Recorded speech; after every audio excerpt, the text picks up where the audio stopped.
Good, right? I'm 22. I've got loads of talent. How about playing shortstop for the Cleveland Indians for the next 20 years, maybe? I mean, he does it all. Combination of speed and power and defense. A lot of scouts around the league think he might be the premier shortstop, and that's saying a lot, considering it's a position that has a lot of talent. But Lindor, a centerpiece for this Cleveland Indians, who have been so good in this first half. He came up last season, was promoted in early June, finishes the runner-up to Carlos Correa for American League Rookie of the Year, and has been just as good here in his second season, even better, and headed to the All-Star game. So you've got a 22-year-old who's headed to his first All-Star game for the Indians. You have a 39-year-old on the other side of it in Carlos Beltran, who's headed to his ninth. Yes, Carlos Beltran has been everything the Yankees could have asked this season. Where would they be without his bat? Another switch hitter with power. Maybe having one of the better years of his career. As Joe said, going to go to the All-Star game, and well deserving. Carlos Beltran has been nothing but electric for the Yankees. Power. The only problem is that he's got to be a DH now. He can't play right field with that bad leg. And in a season where the Yankees have desperately needed him to produce, he has. There are the numbers, his best numbers in a Yankees uniform in his few seasons in the Bronx. It's a perfect day for baseball. Light blue skies above, temperature in the high 70s, low 80s. Wind has been gusting around some. It'll be interesting to see how that plays on a day where, once again, they've loaded this place up. Near the bottom of the majors in attendance, but a couple of sellouts already this week. Had one last night, and nearing one today to watch Danny Salazar take the ball for Cleveland. He'll face off with his New York Yankees lineup, which has regressed a ton from a season ago, and they were second in the majors in runs scored. They were third in slugging in the American League. They've dropped down to 24th in scoring, dead last in the American League in slugging, and a big part of that has been the regression from the veterans. Teixeira and Rodriguez both out of the lineup today. And it doesn't get easier when you have to face arguably the most productive starter in the American League this year, and this guy, who is absolutely a tough chore to handle. His stuff is off the charts. The numbers speak for themselves. The only critique I can give there is maybe the 44 walks in the 99 innings, but the 113 strikeouts sort of offset that number just a bit. At 236 earned run average, leads the American League, and 26-year-old from the Dominican Republic headed to his first All-Star game this week. The Yankees took the opener on Thursday 5-4. Ivan Nova beating Trevor Bauer in that game, but the Indians coming back in blowout fashion last night. 10-2 the final score, to even the series at a game apiece. Salazar to Gardner with ball one, and off we go. Second game that Gardner's hit leadoff, with Joe Girardi flipping he and Jacoby Ellsbury at the top of his lineup. Very similar players. Trying to give the lineup a different look here as the first half comes to a close. Yeah, it's been debated a long time when you have, as you said, similar skill sets between Ellsbury and Gardner. Which one's which? Ellsbury's so used to leading off, but Gardner sees more pitches. So I think the thought is maybe Gardner might thrive in that leadoff hole. On 1-1, he fouls it off, and it's 1-2. Gardner's been better lately for the Yankees. He was hitting .211 in early June, but over .300 in the month since.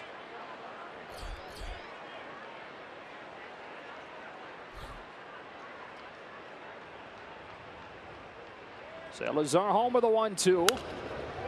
Gardner fouls off another.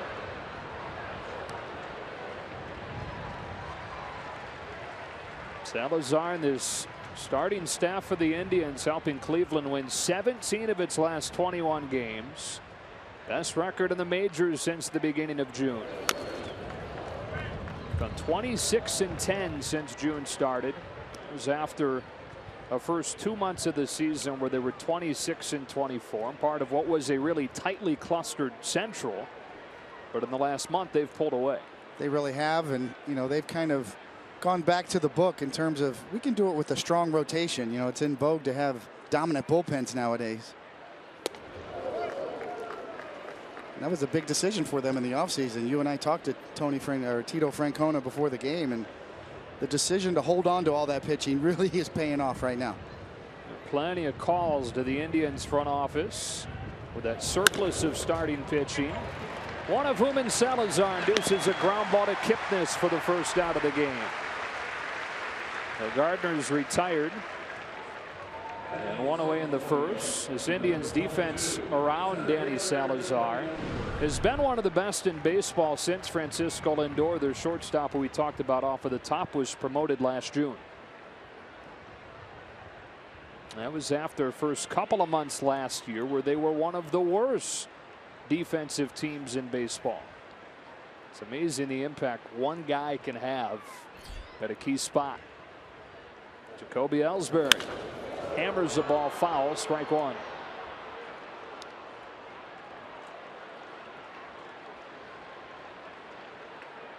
You look at the Indians roster construction, a lot of draft choices on that field. Number ones, number twos.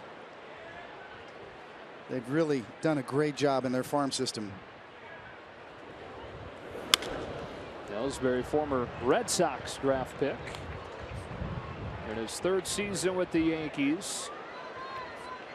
Signed that huge 7-year contract.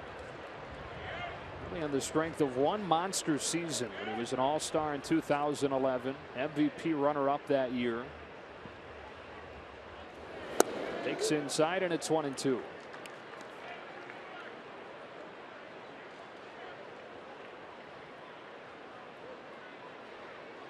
He was his manager in Boston for a while, Terry Francona.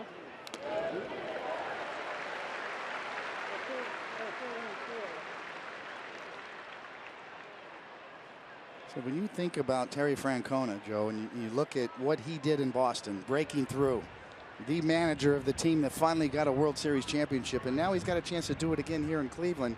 What you have is the basis for a Hall of Fame career as a manager, and if he continues on this trajectory, I think you can start to make an argument that Francona is on his way to the Hall of Fame. Fourth season in Cleveland now. Those World Series in Boston in 04 and 07. And as a team that has people around here starting to think about October and into November, the Indians in first in the Central. It's the biggest lead this late in the season that the Indians have had since they had an 8-game lead to finish the 07 season as division champs. Cruising over the last month and a half.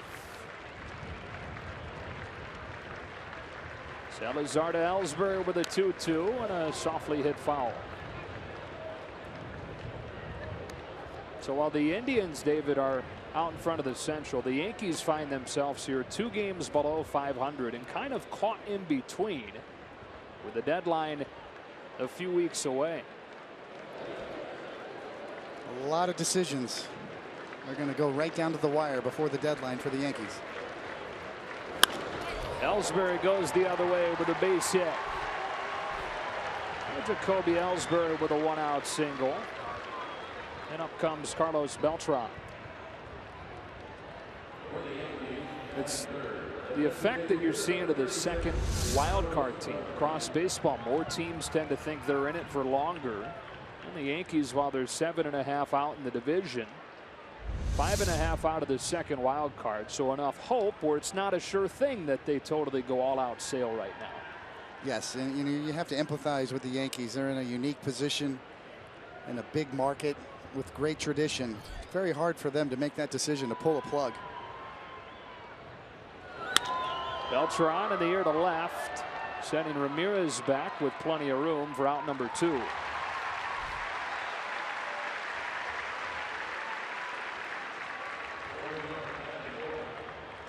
So the Yankees in 4th in the East right now. Baltimore is out in front. Toronto has been red hot as of late. Some news out of Boston today. Craig Kimbrell with a tear in his meniscus will miss 3 to 6 weeks. He's right on the heels of the Red Sox acquiring Brad Ziegler from Arizona. Runner at first with 2 gone, and here's Brian McCann.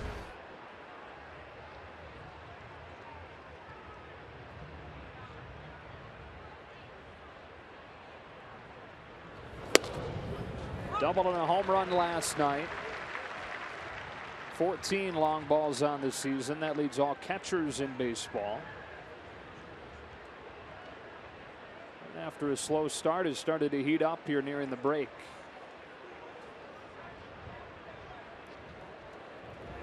Strike two. It is really a thin position, the catcher's position around the league, both leagues. That when you look at McCann's numbers, they are very respectable, well above average when you compare to catchers both in the National and the American League.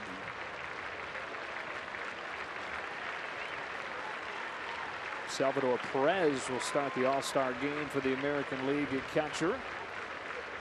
Salazar with an 0-2. And a bouncing ball to beat the shift into left. The entire left side of the infield vacated with the shift on a guy that sees the shift as much as anybody. Music to the ears of all the old school guys out there. Can't you just hit a ground ball to the left side? Well, here you go. Nobody home.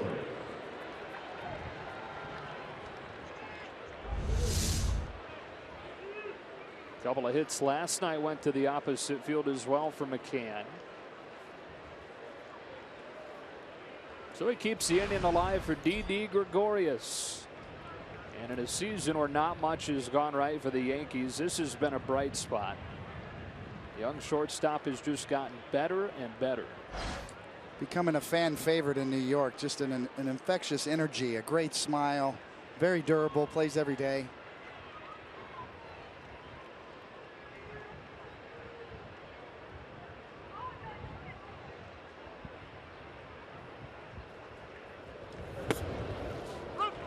Takes a strike from Salazar.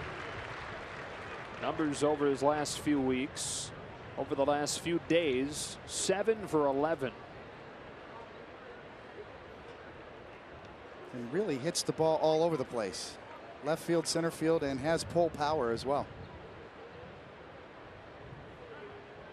As you see, he's hard to defend. There's no real shift that you can employ against Didi Gregorius. This recent hot streak, he really does hit the ball where it's pitched. There are not many guys anymore that you see a straight up defense against like that. On 0-1, he swings through a fastball at 94, 0-2.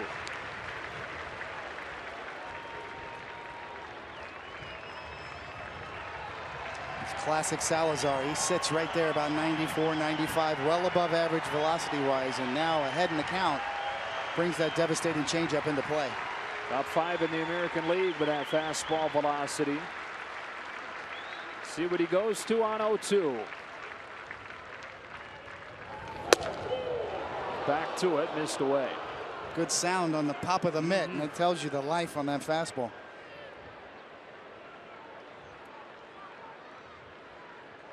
He's won 6 consecutive decisions, hasn't lost a game since Boston beat him at Fenway in late May. Ellsbury at second, McCann at first, and a 1-2.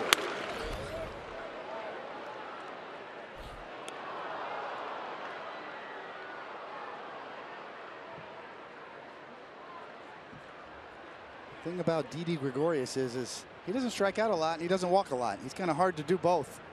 Only 10 walks on the year, 33 strikeouts. And his second season in a Yankee uniform. The near impossible task of replacing Derek Jeter as the everyday shortstop, which makes what you said about him becoming a fan favorite even more impressive, because he entered a situation that not many guys were going to have a shot to succeed in.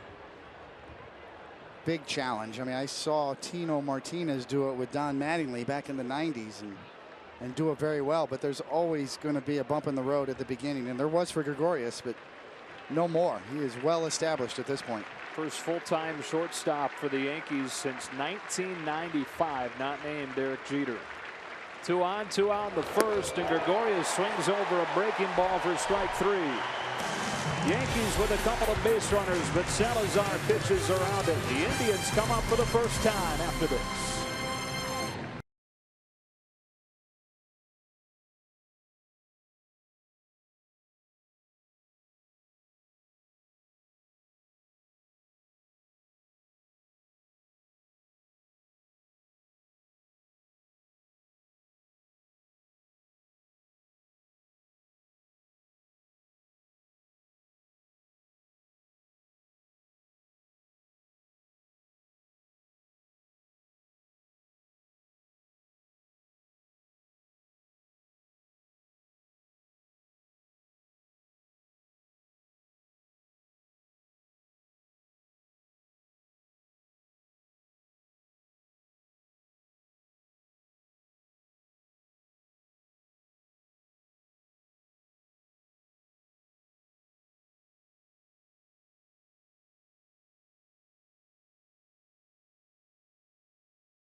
Game 3 with the All-Star break looming.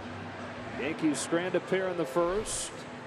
And the Indians come to bat against the former Indian CC Sabathia with his starting lineup. And this has been one of the surprises for the Indians this year. That is the fact that they've hit.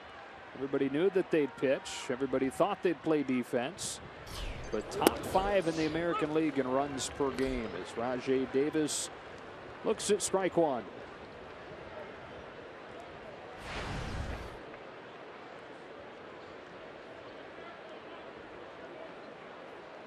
So Sabathia making a return. The place that he began his career for 7.5 seasons were here in Cleveland. Now in his 16th year, but I know you had a few instances where you returned to former teams, and he's done it enough now where it's probably not as big of a deal. But what are some of the emotions in a situation like this? You still have to feel it without a doubt. Sabathia, I mean, there's a pride and ego factor involved, and he certainly wants to do well. And he hits Davis on an 0-2 pitch.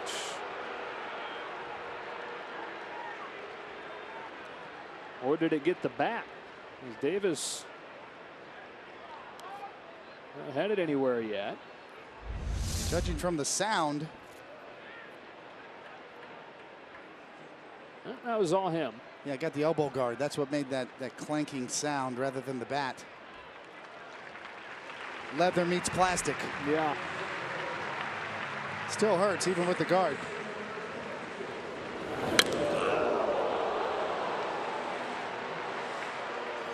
Gives you an appreciation for what that might feel like.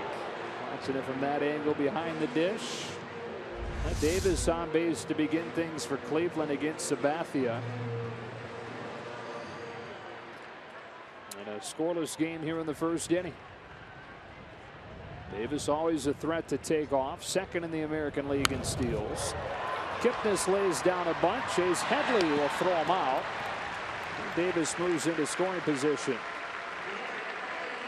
Well, Sabathia, David, had that 7-start stretch from early May to mid-June where he had an ERA below 1. It was one of his best stretches ever. But his last 3 times out, that ERA is above 8.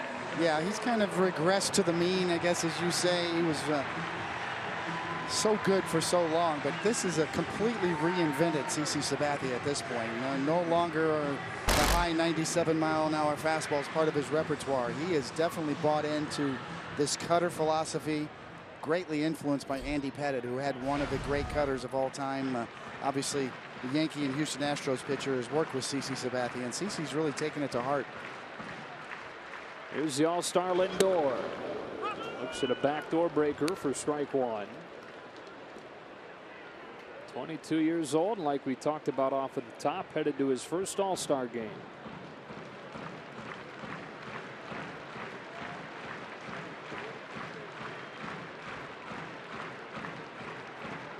Davis at second and 1 gone. Hit an 0-1. Strike 2. Think of all the great young shortstops in the game now. Carlos Correa certainly comes to mind, but from a profile standpoint, Lindor profiles strictly as a shortstop. He's going to stay there. He's quick. He's a great defender. A lot of people feel like maybe a guy like Correa might end up moving to third. So long term, Lindor's a pretty good guy to have in your organization playing shortstop. Waits on this 0-2 from Sabathia. That takes it a little bit low. 1 ball and 2 strikes. I think everybody knew that he would field as Davis takes off and takes third. Rajai Davis heads up play to advance.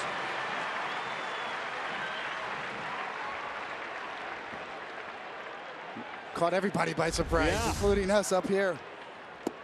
See, that's sort of a delayed steal. You see, he thinks Headley's holding back. Just caught everybody napping. Clearly a stolen base right there, but Rajai Davis, excellent base running. His 23rd stolen base of the season, which ties him with Houston's Jose Altuve for the American League lead. He kind of lulls them to sleep, you know. A modified delayed steal. Once he doesn't go right away, the infielders put their heads down. McCann tosses the ball back, and Davis has got that kind of speed to delay it and go. Infield comes in for this 2-2. McCann sets inside, and Lindor fouls it off. What I was starting to say before Rajay Davis decided to interrupt was that Francisco Lindor is always a guy who has been a really spectacular fielder, but his numbers offensively in the minors were never that good. About a .270 hitter over a few minor league seasons, but above 300 last year, right at 300 coming into this game. Off of the handle to short. Gregorius checks Davis back to third. What are Lincoln keys to the game? You know, when you're a starting pitcher, you usually concentrate on pitching against the other lineup, but the keys to the game for me is CC must match Salazar. You know who you're pitching against. You know he's going to be tough to score on, especially with the Yankees struggling to score runs. So you got to match that other guy. It could be a 6-inning game because of the Yankees bullpen. That's why I think you see the Indians playing for 1 run here in the first inning, and that really comes down to first blood. When the Indians score first, they're 40-10 this year. When the opponents score first against the Indians, they're 12-24. So for the Yankees, get a lead early, get the ball to their bullpen in the 6th inning. Mike Napoli with a man at 3rd and 2 gone. Strike one. They got that early lead in a big way last night with a 4-run first inning. Hitting 3 home runs in that opening inning against Chad Green, who's already been sent back to AAA.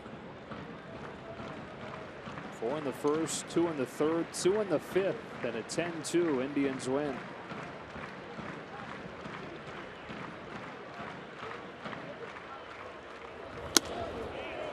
Foul tip, strike 2 on Napoli. Had one of the 5 home runs on the night for the Indians, and it was the longest home run this year by a Cleveland player, measured at .460. Almost hit the guy with the drum up there. The guy with the drum, he's been there forever banging on that drum. He had to duck, and then he started pounding that drum again. That's a long way up there where he sits. Here comes an 0-2. That's outside to Napoli. It was his 18th homer, his 13th coming here in Cleveland. Of course, the guy pounding the drum up there, John Adams. Yep. Famous, been around forever. Old stadium, new stadium. Look, he's even got his own plaque right there in front of his drum.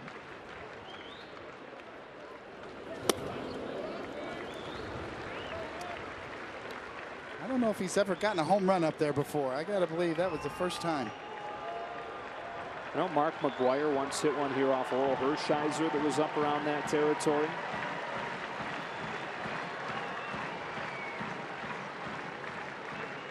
Mark Reynolds hit one a couple of years ago that was way back there. Full count on Napoli. Do they have a John Adams cam? Is that a fixed camera on John Adams? He shrugged, but he knows it's John Adams' cam. Look at that.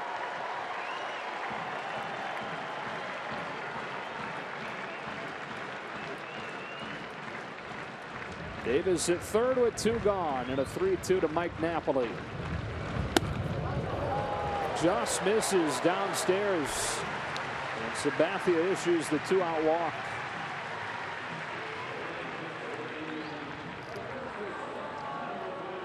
Sabathia understands at this point in his career, sometimes you have to pitch the first inning as if it were your last inning.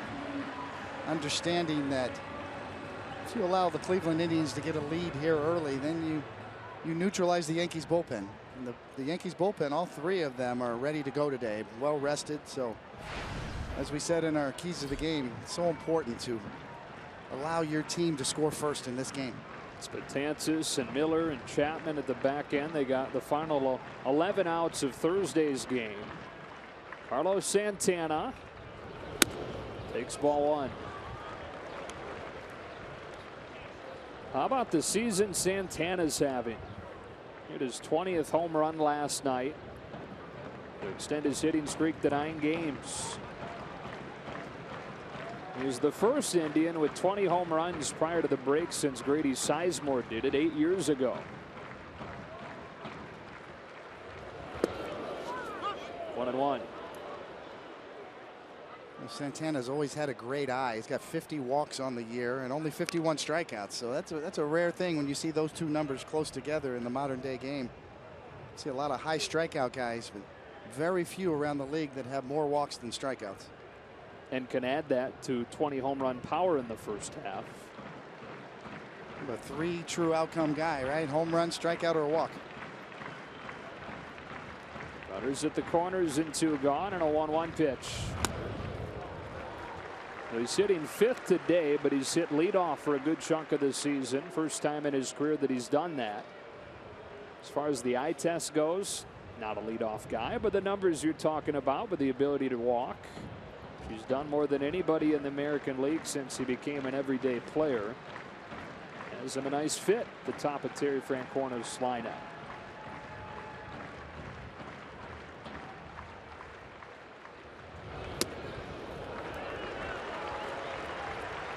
McCann out to talk with Sabathia. Understandable, pitching very carefully here, even with 2 outs.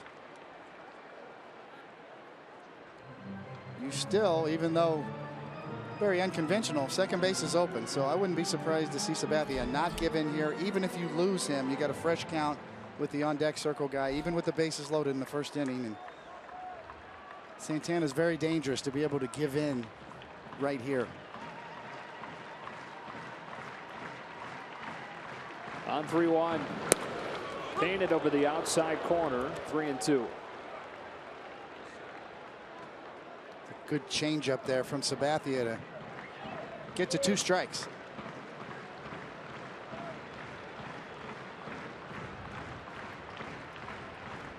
You hit Rajay Davis to start the inning. Davis now at third. Napoli's at first after the 2-out walk. And a 3-2 to Carlos Santana. Hit hard to the hole. It's short. Gregorius smothers it. Long throw won't get him. And the Indians take a 1-0 lead. Infield single, Carlos Santana to score Davis. Sabathia with the cutter inside, and Santana fights it off. You could see 3 or 4 hops. Gregorius gets to it, but by that time there's no chance. So an excellent job on range from Gregorius, but not enough time to get up and make a strong throw. Now style points on getting to the ball. My goodness. So Santana with a run batted in, his 48th of the season. And the Indians with a 2-out run here in the first. Jose Ramirez takes ball 1. You mentioned scoring early important for this team. They've won 26 of their last 30 when scoring first. Even more important when you're facing the Yankees and they're back into the bullpen.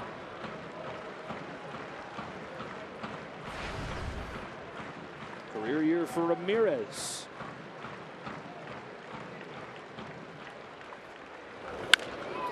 Hard hit to first, and Ralph Snyder, who's playing first base for the first time in his career this year, picks it on a backhand to bring the inning to a close. But the Indians get 1 after 1.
Starlin Castro leads off the second for the Yankees and follows back Danny Salazar's first pitch. Strike one.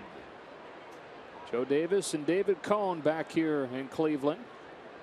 Indians getting a first inning run and an infield single from Carlos Santana.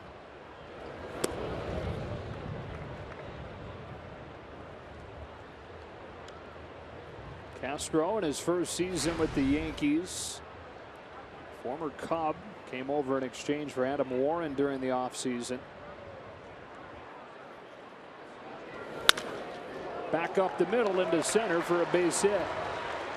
That is already the third Yankee hit against Salazar, and it leads off the second inning. This Indians team in first place on the strength of this starting rotation. They've got a pair of all-stars in Kluber and Salazar. Bauer is having a career year. Carrasco's having a career year. Tomlin is 9-2. This is right now the top rotation in baseball. Carlos Carrasco, who will pitch tomorrow, probably easily could have been picked for the All-Star team, but bad timing, and that's why Kluber was picked, because he pitched last night and will be more rested for the Tuesday night game. I like to look at game score to evaluate starting pitchers, and Cleveland has 4 of the top 12 in the league, and Salazar leads in that category. It's an old Bill James stat, game score, that just is a plus and minus, simple point system, similar to a quarterback rating in football. Chase Headley softly hit the short. Lindor's got one, and he's got to throw over the head of Santana at first and into the dugout. So they get the out on the fielder's choice, but then an error on Lindor will move Chase Headley into scoring position.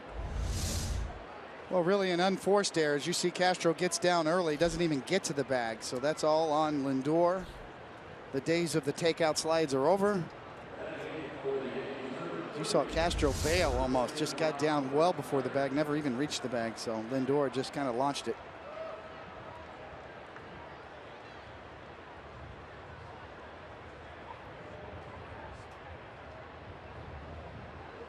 So a man at second with one gone, and Rob Refsnyder making the start today at first base because Mark Teixeira is getting a day for that sore knee. Refsnyder, a guy that Joe Girardi likes and is seeing more and more time. Some of that in right field with Carlos Beltran doing DHing mostly as he comes back from the sore leg. Well, it is a big statement for Joe Girardi to sit Aaron Hicks on the bench, especially against these tough right-handed pitchers that Cleveland trots out there every night, and give Rob Refsnyder a chance to face the toughest righties in the league. They want to find out. They like what they see from Refsnyder, a professional approach at home plate. And he's finally getting his chance. Came up late last year and actually started the wild card game at second base for the Yankees against Houston. He's an outfielder by trade, but has shown versatility, and that's really helped him get that opportunity that he's gotten this year. On a roster that is a little bit cumbersome, he's a nice piece for Joe Girardi to be able to move around. He's down on strikes. There's that change again.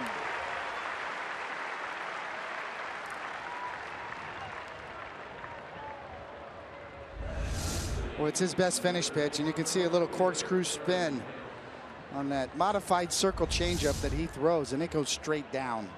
Excellent depth. I think to finish the first inning, he got Gregorius on that pitch, and I misidentified it as a breaking ball, but it has that kind of action. It really does. I mean, it's hard to call. It must be even harder to hit. And Salazar, one of the best in the game. Well above average fastball, but that changeup is devastating. We mentioned Aaron Hicks losing some playing time to Refsnyder in right field. He's back in there today and pulls a bouncing ball to Santana at first, who takes it to the bag and finishes the inning. Yankees get a leadoff single, but nothing to show for it. 1-0 Cleveland.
Indians in front of the Yankees 1-0.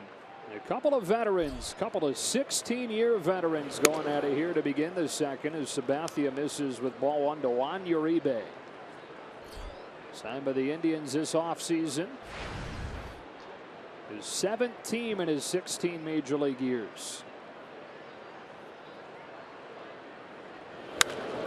And he skies one back of first. Refsnyder into foul ground. Reaches into the seats, and the fan got a piece of it first, and the count's 1-1.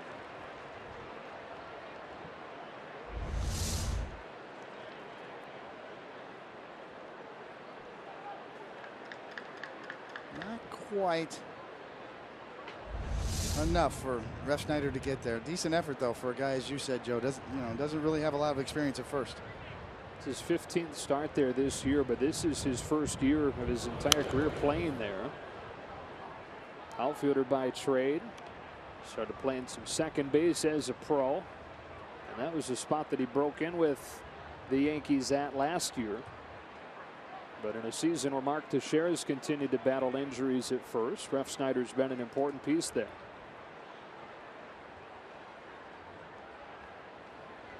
Here comes the 1-2. Uribe floats another one towards Refsnyder. This time he's got room for out number 1.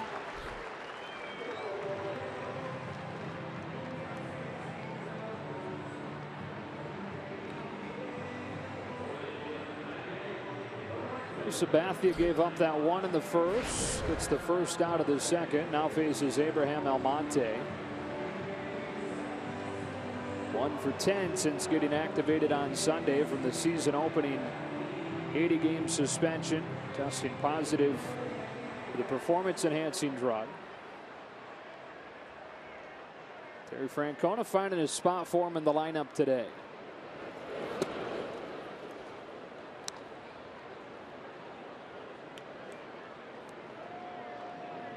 Well, Sabathia a season ago had his 3rd consecutive below-average season in a Yankees uniform.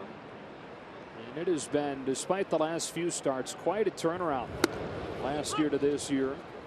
And a story that's well known around New York, a little bit less nationally, is what he went through towards the end of last season, and admitted to going through over a few years span, but admitted to a drinking problem last year on the final day of the regular season and checked into a rehab center the day after. Almonte shoots one to Castro for out number 2. So the day after the regular season finished, the day before the Yankees played in the wild card game, CC went through what he calls the most humbling, humiliating, scariest day of his life at the time, but nearing a year later, he calls it one of the proudest days of his life. Able to admit to the addiction that he'd been battling for about 3 years and get his life turned around. Took a lot of courage from Sabathia, especially the timing, as you referred to. You're getting ready to play a playoff game, and all of a sudden, Sabathia says, I need to get out of here. I need help. Yan Gomes goes after the first pitch, flies it to right center. Ellsbury takes charge and completes a quick second inning for CC Sabathia.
coming up against Danny Salazar as we start the third inning. 3 hits against Salazar so far, but no damage on the scoreboard. Brett Gardner grounded to second his first time. He's an all-star for the first time in his career last year, which was his 8th major league season. But he hit just .206 after the all-star break while he battled hand and wrist injury. Re-aggravated that in the wild card game. And was shut down for most of the offseason, so got off to a slow start in spring. And that injury no doubt lingered some to begin this 2016 year.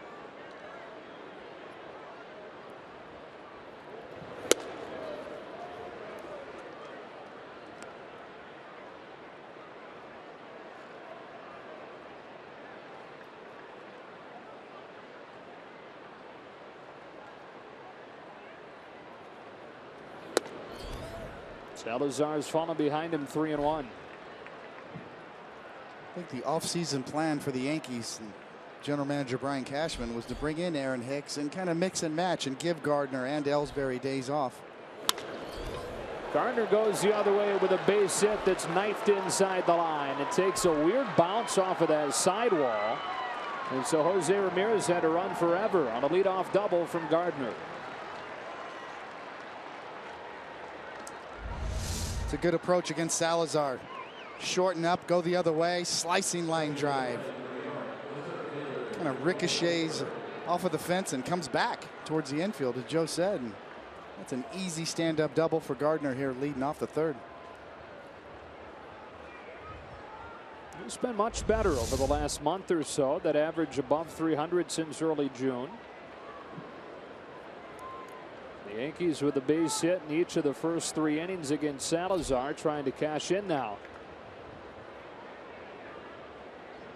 Ellsbury singled against him his first time. And bangs one foul just outside the line.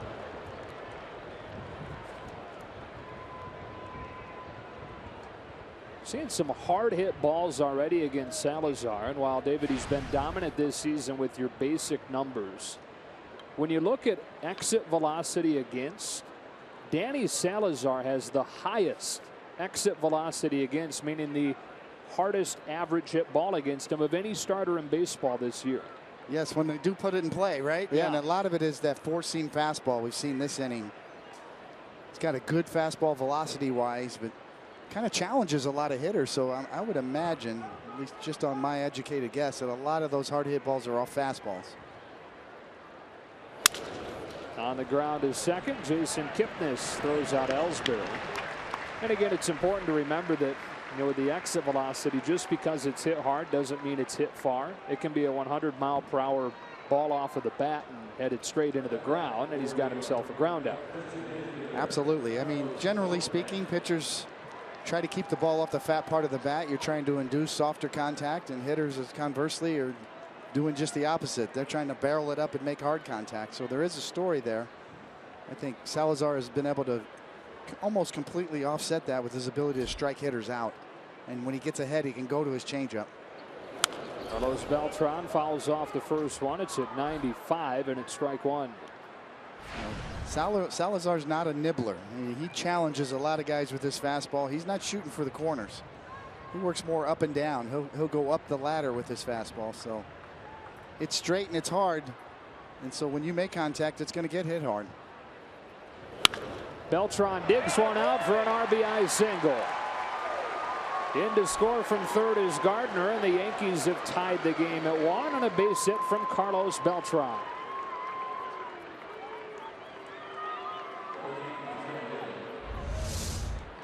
Carlos Beltran keep on keeping on, and this is off speed, and that's what Beltran's been able to do. He's been on everything, inside, outside, fastballs, changeup that's down and in, a little bit off the end of the bat, but stays through it and picks up the RBI hit. 55th run batted in to lead the team. Brian McCann looks at strike one. And we talk about this Yankees team and being caught in between right now, between going for it and trying to chase down one of those 2 wild card spots or selling. couple of pieces that are more obvious than others as guys that you would try to move, and one of them is Carlos Beltran with the year that he's having, the final year of his deal. The other one would be Aroldis Chapman as far as obvious pieces to try and move. Without a doubt, you know, for years the World Series always seemed to run through the Bronx, and it still may with their assets. If they do decide to sell, they can change the balance of power with a Chapman, with an Andrew Miller if he becomes available. Carlos Beltran with his postseason resume and how well he's swinging the bat. McCann turns on one and sends a high drive down the right field line. It is a foul ball.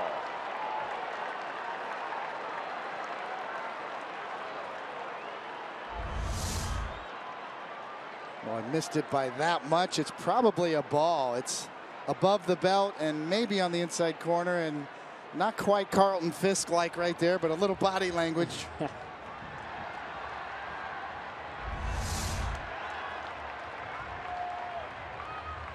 At number 14 of the season last night. He just barely misses there and finds himself behind Salazar 0-2.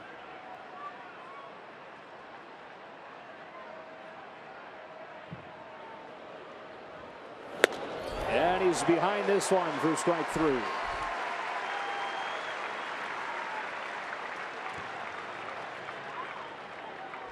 Kind of what Tito Francona told us, Joe, beforehand, that Salazar's got another gear.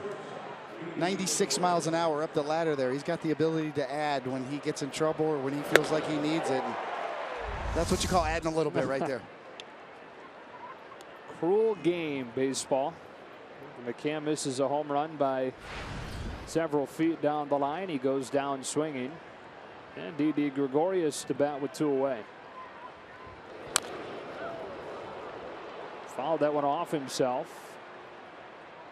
So after you go from answering the question sell or not, then the question becomes to what degree. Do you sell a few key pieces, or is it a wholesale fire sale? And as you get farther and farther down the list, beyond Beltran and beyond Chapman, Brian McCann is a guy that you start to find in discussions. Still has a lot of value, without a doubt. Brian McCann, and swinging the bat so well once again. And you compare him to other catchers around the league, he's top shelf.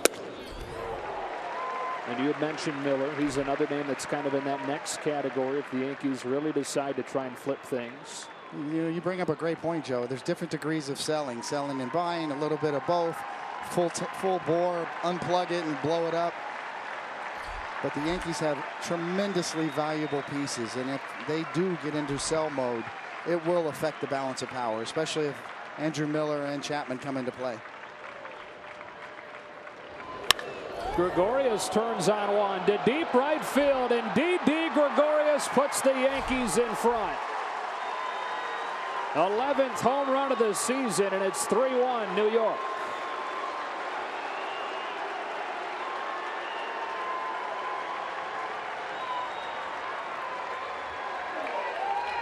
Well, once again, the energy of Didi Gregorius. Life on the bench, too, as well. As you see, that bench just lights up for this young kid. And inside that location right there, he is absolutely crushed as of late. A lot of his home runs are right there on that down and in location. He just does not miss it anymore, at least during this hot streak, at least. The second long ball of the series. And the Yankees have scored 3 in a row to take this 3-1 lead. Starlin Castro laid in a fastball at 96.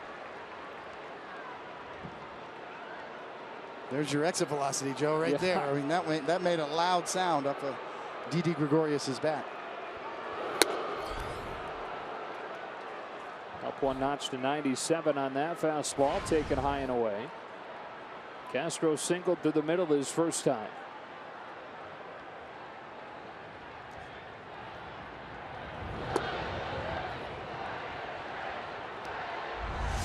After McCann just barely missed, Gregorius straightened this one out.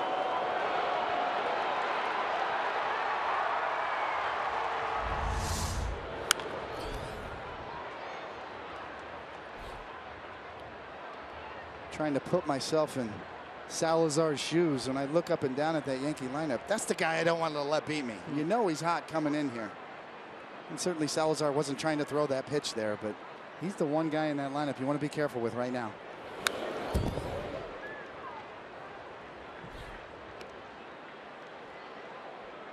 Now from a Yankee standpoint, Sabathia in the driver's seat with a 2-run lead now, trying to get the ball to the bullpen.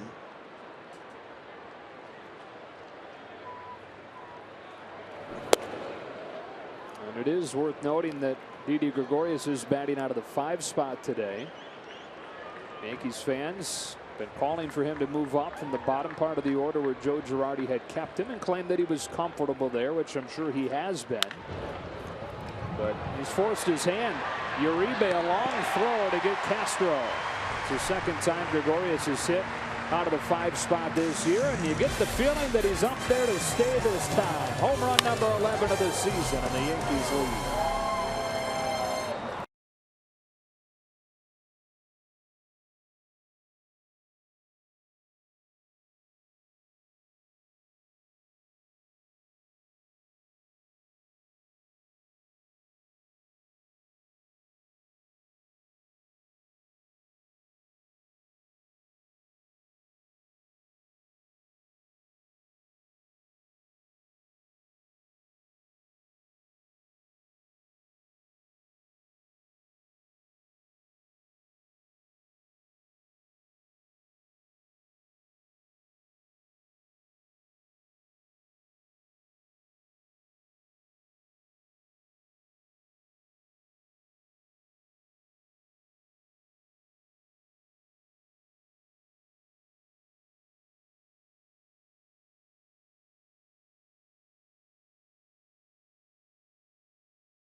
Festivities coming up. Futures game is tomorrow on MLB Network. Home Run Derby's Monday at 8 Eastern with the All-Star Red Carpet Show presented by Chevy, all leading up to the Midsummer Classic, only on Fox, 7:30 Eastern on Tuesday.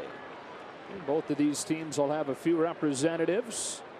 Beltran, Miller, Betances for the Yankees, 2/3 of that back end of the bullpen. Indians will have Lindor, and then a couple of pieces of their vaunted starting pitching staff in Salazar and Klub. Rajai Davis was hit by a pitch to start the Indians afternoon and came in to score their lone run.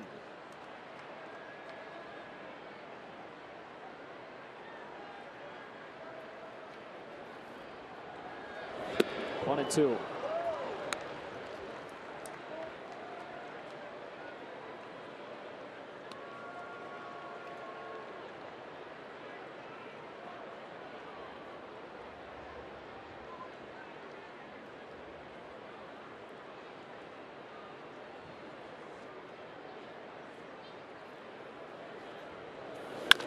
Davis shoots one to first. Refsnyder takes it to the bag. Out number 1. Time now for a game break. Here's Kevin Burkhardt.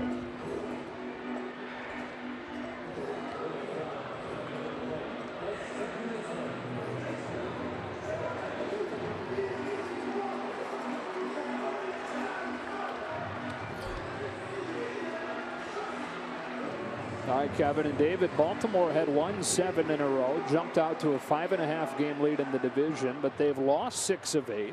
That road trip that went through San Diego and Seattle and then Los Angeles. Still with a 1-game lead over Toronto. As Jason Kipnis looks at ball 1. Get the fill in. Mark Trumbo likes Camden Yards. Most hitters do when they go there. Boy, he's really, what a steal in the offseason for the O's. They bring him to Camden. And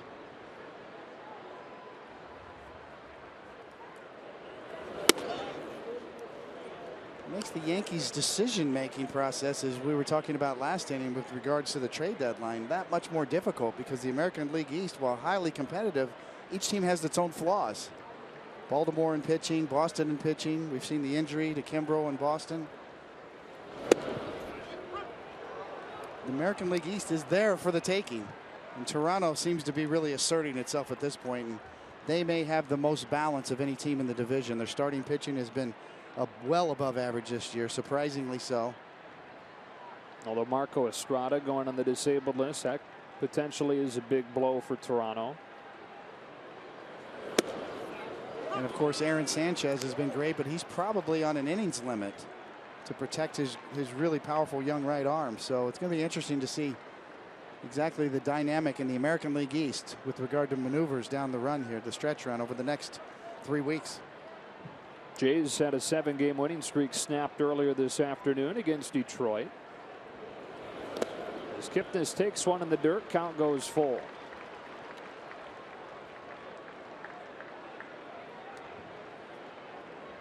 And long term with the Yankees, if you want to have an eye towards the future, it's really Boston, the organization you're looking at, because of the young depth, the Mookie Betts and Bradley Jr., Bogarts playing short, and a great farm system. If that's what you're looking to in the future, you know, the Yankees are looking to get younger and more athletic and build their farm system as well to match the Red Sox. And the Yankees fans everywhere just cringed hearing that, right? That the Red Sox are the model. And more on the way. They have a very good farm system with several prospects knocking on the door. So the Yankees, with an eye towards the future, that's what you're staring at. Similar to what the Cubs have done with their rebuild, building through the system. Some good trades to help things in Chicago. Under the radar trades that turned into big pieces, like Jake Arrieta coming from Baltimore. Lindor looks at a strike after the Kipnis walk. Boston's 1-4 of 5. As we mentioned earlier, Craig Kimbrell placed on the disabled list with a meniscus tear. They say the window for his return is 3 to 6 weeks. I'm not a doctor, but 3 weeks on a tear. That's pretty aggressive. Yeah.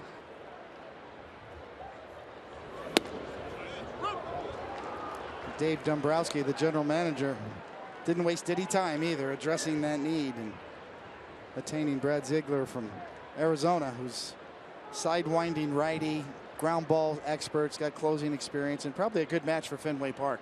Keep the ball on the ground, off of the monster. Lindor shoots one through the hole for a base hit. Kipnis thinking first to third the whole way, and Hicks' throw is not in time. The Indians, by most measures, the best base running team in the majors, and Kipnis puts a man at third.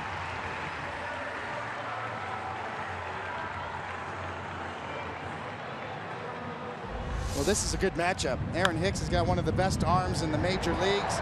He gets to it in plenty of time, and the race is on. And he throws a bullet, but just offline, or else it would have been bang bang at third. Terry Francona talked about the need for the Indians to push the system. You have to take the extra baseman you can. And Hicks would have made that interesting, except for it's just a little wide right. Well, you combine the starting rotation, which we've talked a ton about already for the Indians, with their overachieving offense, or at least their surprising offense. Not sure it's fair to call it overachieving this deep into the season. But when you combine that with them doing the little things well, leading baseball in base running, leading baseball in defensive efficiency, this is a really, really good club in a lot of different areas. Tells a story, it really does. And the extra base taken, an underrated facet of baseball in general and of the Indians game. Sabathia and McCann not on the same page. Scoring from first on doubles, scoring from second on hard hit singles, first to third like we just saw over the course of the season. It really adds up. Saw a really obscure stat. I don't know if you saw it, that we got from our Stats Inc. notes pack, that the Indians have the highest rate of scoring from second on singles since 1974. It's the little things, secondary leads, anticipating the flow of the game, and taking chances.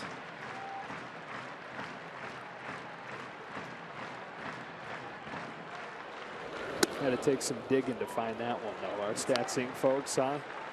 You know, you can easily gloss over those things. Oh, you score from second on a single. What doesn't always happen, depending on the ballpark you're playing in, the outfield arms around you. Napoli with men at the corners. The shadows starting to cross onto the diamond.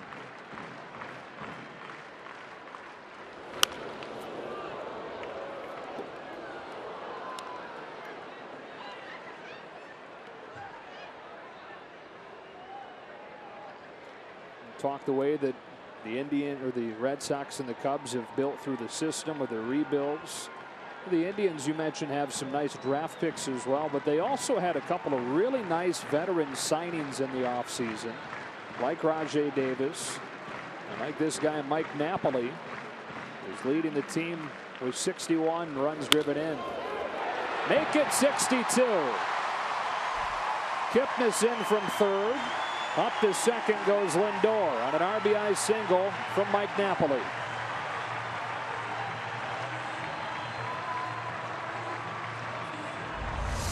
Well, the party at Napoli's continues, as that's a slider at 81 miles an hour, and even though he's out in front, stays on it and finds the hole.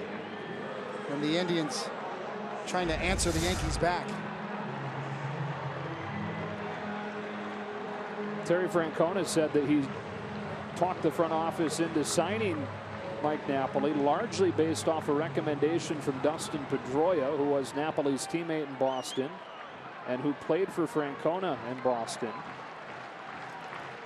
Well, it's a formula that works, Joe, without a doubt. It's a great point on your part. And when you add the right veterans with the right farm system guys you develop, you can catch lightning in a bottle. And Napoli's clearly a leader in there. You know, I mentioned Party at Napoli's. That's a T-shirt that they all wear in the clubhouse now. And where are we going after the game? Party at Napoli's. It's become a bit of a rallying cry for the Indians, and just shows you, the impact, the personality of a veteran can have on a clubhouse, especially a bunch of young guys. 0-1 on Carlos Santana. Here comes CC Sabathia. There goes a liner to right, sending Hicks back. Leaps and won't get it. Santana with extra bases. Lindor scores to tie the game at 3 on a Carlos Santana double.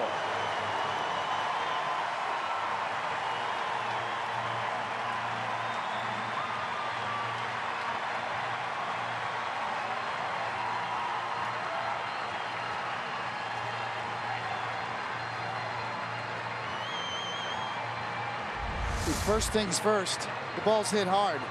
Secondly, Hicks hesitates a bit, and that was the difference as he leaps, and it looked like it just went off the top of his glove. Had a little trouble corralling. When we get there, the loud sound off the bat's the first mistake. The hesitation on a tough line drives the second, and then the fumble allows the run to score. And now you got a tie game with second and third, and Sabathia has just given up the lead. And luckily for Aaron Hicks and CC Sabathia and the Yankees, the next runner was Mike Napoli, and that juggle didn't cost him another run. Third base coach Mike Sarbaugh holds Napoli at third, with Santana at second and Jose Ramirez to the plate.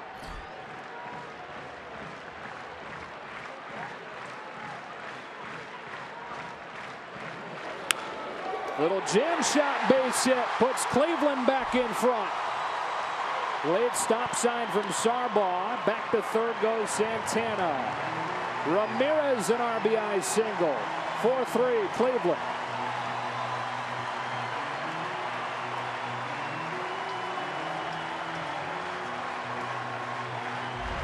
Well, very aggressive early in the count. A cutter. They're looking for it. It wasn't that bad of a pitch. Sabathia trying to get it in there. Credit Ramirez for fighting it off. And once again, we get to see Hicks's arm strength, and this is just an absolute rocket to home plate. So the right call by the third base coach to hold up Santana.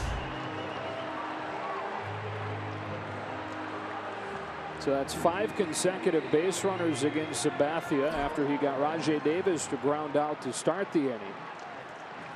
They have them cornered again with one away for Juan Uribe.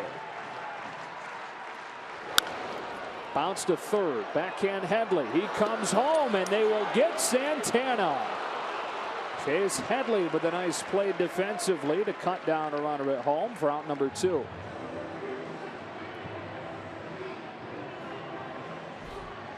Chase Headley has played an outstanding third base this year for the Yankees. After struggling last year, and you see the high fives in the Indians bench for taking the lead, have matched the Yankees, but Headley, a daring play. And McCann also, excellent play to not only reach across and snag that low throw, but to make the tag. From the overhead, kind of shows you that was a high degree of difficulty for Headley, deep and on the line. So they get the second out on the bases, and Abraham Almonte comes up. Good men at first and second.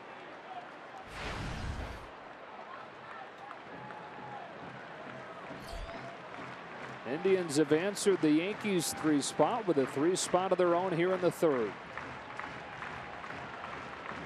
Almonte takes ball 1. A lot of talk from starting pitchers about shutdown innings when you get a lead to be able to go right out there and shut them down. And conversely, on the Indian side, boy, what an answer. 3 runs, not only you get back in it, you take the lead. So really deflating for the Yankees bench and Sabathia, and uplifting for the Indians once again, who are continuing to stay hot and stay on a run. They've won 17 of their last 21 games. That includes that franchise record 14-game winning streak. It was snapped over last weekend in Toronto. Since the beginning of June, the best record in the majors. Terry Francona's club, which leads the Central by 7.5 starting the day. Tigers pulled to within 7, beating Toronto earlier.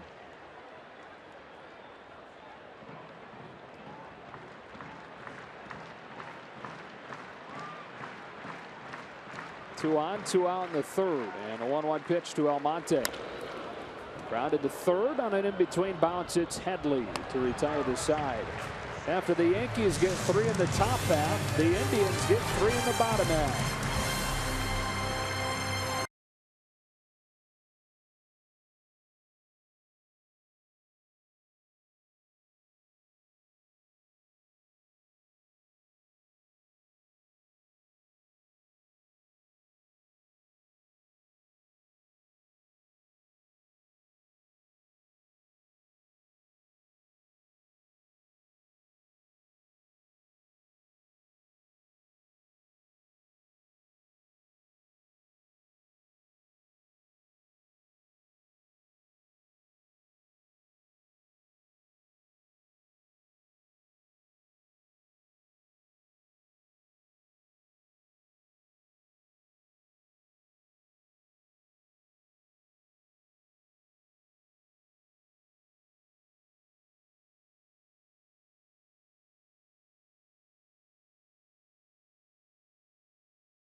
MLB continues tonight on Fox. Mets trying to keep pace in the East against the Nats, Cubs and Pirates, Padres and Dodgers, all at 7 Eastern on your local Fox station, or you can watch it live on Fox Sports Go.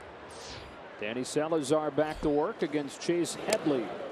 1 ball and 1 strike. Some panic, David, on the north side of Chicago. Cubs have lost 8 of 9. Worst record in the National League since June 19th with his 5-14 stretch. Are you concerned at all if you're a Cubs fan? Absolutely, and you're also looking forward to getting some help from Theo Epstein at the trade deadline. And if you're a Yankees fan and you're also a fan of selling some of these pieces apart, this is good news for you or any other teams that are looking to potentially trade with the Cubs. They're one of the teams that's been connected to several of the pieces that the Yankees have available, but most notably Andrew Miller. It's a good matchup when you're looking for matchups, potential trade partners. The Cubs are at or near the top of the list. Full count on Headley, and of course there's a natural piece that the Cubs have that a lot of American League teams have their eyes on, and that is Kyle Schwarber, who doesn't necessarily have a bona fide defensive position. It could be a monster DH. Headley strikes out swinging on a 95-mile-per-hour fastball for out number 1. Think that'd be enough to get Miller straight up with Kyle Schwarber, or would you need another piece to that? I could see an expanded deal going on right there rather than just a 1-for-1, but nonetheless it's intriguing to talk about as the shore porch in the Bronx awaits Kyle Schwarber, and it's very, very interesting to dream about that scenario. Schwarber out for the year with the leg injury that he suffered the first week of the season. A lot of people around baseball feel like Schwarber is a better fit in the American League for obvious reasons, the DH and defense. He was playing left field when he got hurt in a collision. And big bat, no position. Perfect fit for the American League, right? And very popular in Chicago as well, though. He became somewhat of a folk hero during the postseason run last year after he was called up midseason. And to stand out among the call-ups they had last year, had to be doing something special. Salazar to Rob Refsnyder, 2-1.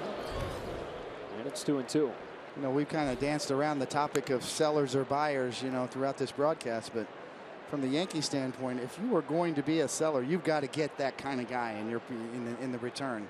You can't just sell to sell. You've got to get those top prospects like a Kyle Schwarber or a Joey Gallo. Whoever is identified by the Yankees front office as the guy that you need, because what you're giving up is a balance shifter. Andrew Miller would change the equation for postseason. He could push the Cubs over the top, and that's a big payoff on the receiving end if you're the guy who does get Chapman or especially Andrew Miller. Both those guys have been connected to the Nationals as well. There's the connection between Dusty Baker and Aroldis Chapman from their days together in Cincinnati. And a couple of really nice pieces that the Nationals could offer back to a team like the Yankees.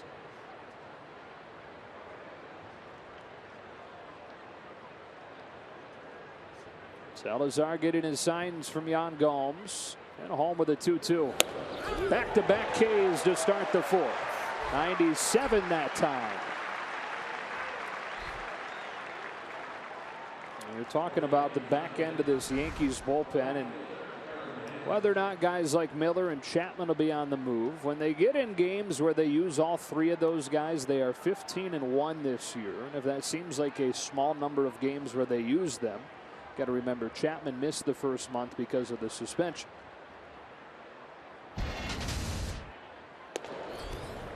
Strike 1 on Aaron Hicks.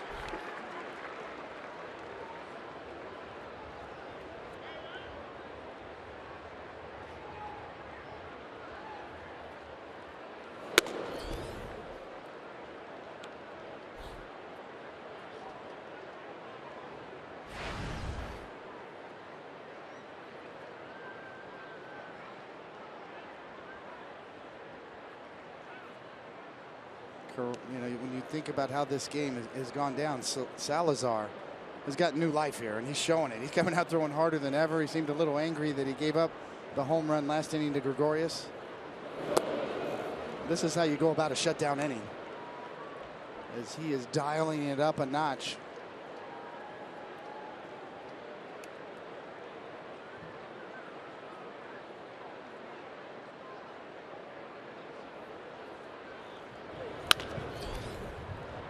Lindor at short for a 1-2-3 inning. First of the day for Salazar. There's that shutdown inning.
Summer events back to back. The T-Mobile Home Run Derby on ESPN July 11th, 8 Eastern. And then the next night, it's baseball's biggest stars at the 87th All-Star Game, presented by MasterCard, July 12th on Fox. Coverage starts at 7:30 Eastern.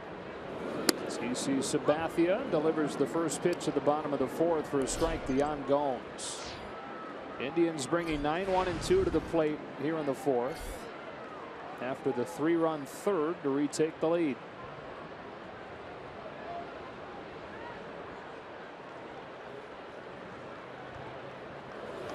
With a flyout in the third, Gomes is now 1 for 22 in the month of July. And a guy that in 2013 and 2014, his first 2 full seasons in the majors, was one of the best hitting catchers in the sport. He now qualifies as the worst hitter in baseball by several categories. And he is retired again, this time on a pop out to Chase Headley. Gomes the first out of the fourth, and back to the top of this Cleveland order for Rajai Davis. 36th birthday coming up in a couple of weeks for CC Sabathia. 16th major league season, an all-star 6 times, won a Cy Young here in Cleveland at 07. It's one of the 5 times that he finished in the top 5 in Cy Young voting. Debuted in this ballpark as a 20-year-old in 2001. He's the youngest player in the majors at the time. Finished number 2 in Rookie of the Year that year behind Ichiro. He was here in Cleveland until they dealt him to the Brewers in 2008.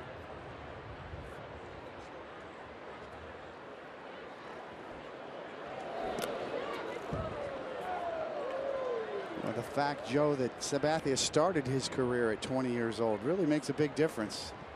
I think, 35, 36 years old, he's got time left. It's really, when the meter started ticking, so to speak. And that's why his ability to reinvent himself at this point in his career is such a big deal. even though it's not going his way, particularly today. But overall, he's got a formula he can work with now for the rest of his career. Completely changed his style, has bought into it. Everything he throws now moves: cutters, sinkers, changeups, and sliders.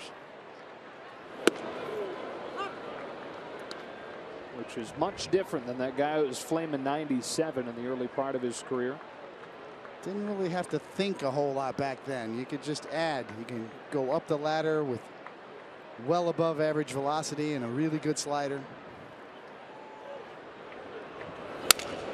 Davis on the ground to third. Chase Headley's been busy today. 2 gone.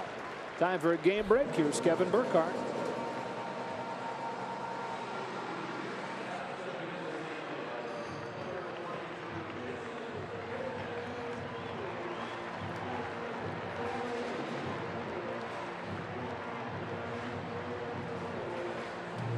All right, Kevin, we'll see Bogart starting at shortstop for the American League Tuesday night in San Diego on Fox. It is quite an honor in 2016 to be one of the starters at short in the All-Star game. Jason Kipnis takes ball 1.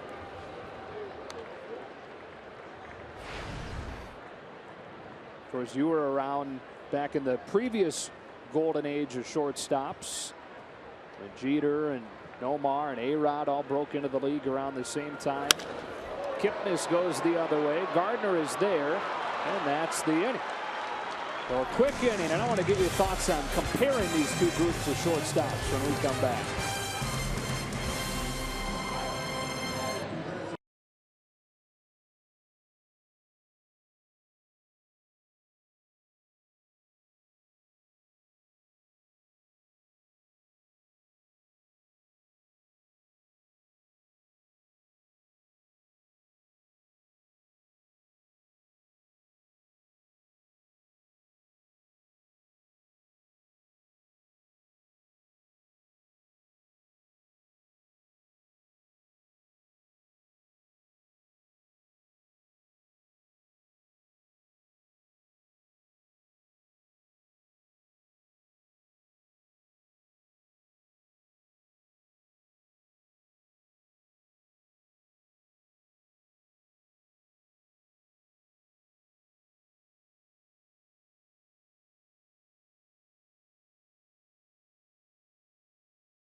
It's in the third and a 4-3 game as we start the 5th. Back here in Cleveland on a beautiful day for baseball. Top of the Yankees order, Brett Gardner looks at strike 1 from Danny Salazar. We went to break talking about this current crop of shortstops. And the natural comparison has been to the crop that debuted in the mid-90s. You were traded to the Yankees during Derek Jeter's rookie season. He had debuted in May of that year, where you came over in July. What are your memories of an early Derek Jeter? Always doing and saying the right things. You know, when rookies come up, and it's probably a little different nowadays, the culture in the clubhouse, but you veterans would really key on rookies and get on them and haze them a little bit. And you're always looking for rookies to do something wrong. And Derek Jeter just never did. And believe me, we were looking. That mid-90s Yankees group was a rough and tumble type group. We got on the rookies, but Jeter just always knew how to act. He knew when not to say anything, the right questions to ask. He was ready for the big leagues then. He ended up being the starting shortstop the following year on opening day here in Cleveland in '96. Game that you pitched. And that was the beginning of about a 20-year run for Derek Jeter playing shortstop for the New York Yankees. And that's why I kind of referred to Francisco Lindor in that same position. I'm not sure if he'll get 20 years consecutively like Jeter, but he's a long-term answer at short. Gardner walks against Salazar to begin the 5th. So is A-Rod that debuted in '94 for Seattle. It was Jeter that debuted part-time in '95, full-time player in '96. Nomar Garciaparra debuted part-time in '96, full-time in '97. You know, all of them legitimate MVP contenders year in and year out, and those were on the heels of those guys kind of idolizing Cal Ripken Jr. Well, from his shortstop days, kind of broke the prototype, a power-hitting shortstop. Jacoby Ellsbury looks at ball 1. Think of all the shortstops in today's game that profile along that Cal Ripken Jr. status would be maybe Correa in Houston with the kind of oversized, big, very athletic, and a lot of power. Corey Seager in LA. Trevor Story in Colorado. Addison Russell is the starter at short for the National League, and he's probably the 4th or 5th best true shortstop in the NL right now. There's no knock on him. He's deserving of being an all-star. It's just that there are probably guys that have had better seasons than he has. Yeah, certainly offensively. I think Russell profiles as a really good defender at short, maybe top shelf in that category. But yeah, I think it was Cal Ripken Jr. that broke the mold. It used to be in the 70s and the 80s. You know, the shortstop was the quick guy, the speed burner, the defender.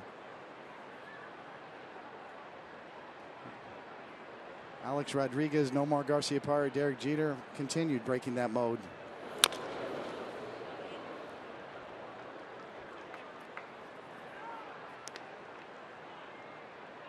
And of course, Alex Rodriguez, in case you're wondering, is still on this Yankees team. He's made only one start on this trip, though. Part of it is he's having the worst season of his career, but part of it is Carlos Beltran has been so good yet banged up. Joe Girardi doesn't want him playing right field right now. He's got to have his bat in the lineup, so that means Beltran's been DHing, and there is no spot in the field for A-Rod right now. It's a great point, Joe. I mean, you can't talk about A-Rod without talking about Beltran. They're actually tethered right now because of Beltran's inability to play right field. The formula that was going to work for these Yankees was similar production from Alex Rodriguez and Teixeira, and then Carlos Beltran's ability to play right field, and that has broken down almost completely for the Yankees this first half. Ellsbury sends a fly ball to right. Abraham Almonte's under it for out number 1.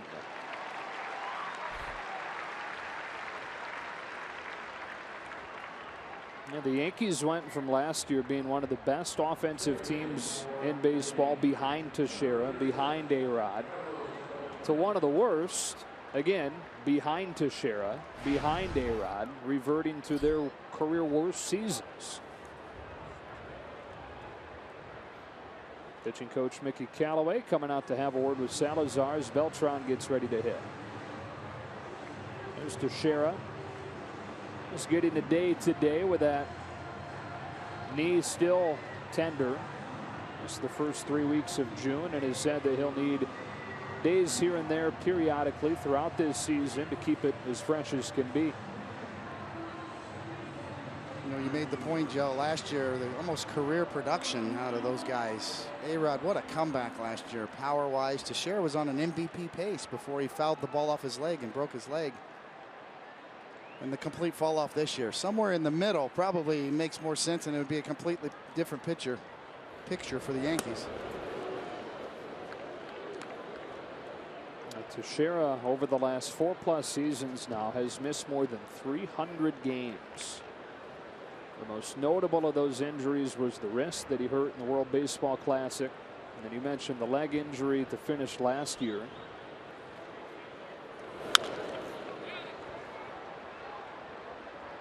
There was talk during spring training from Teixeira, riding off of the momentum of the great 2015, saying he'd love to play another 5 seasons even.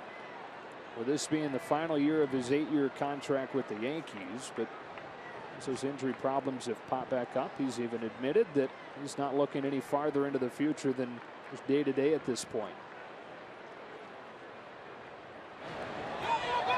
And that one gets by Santana. Kipnis there to back it up, but Gardner's into second safely. Normally really good defensive Indians team has committed a couple of errors today.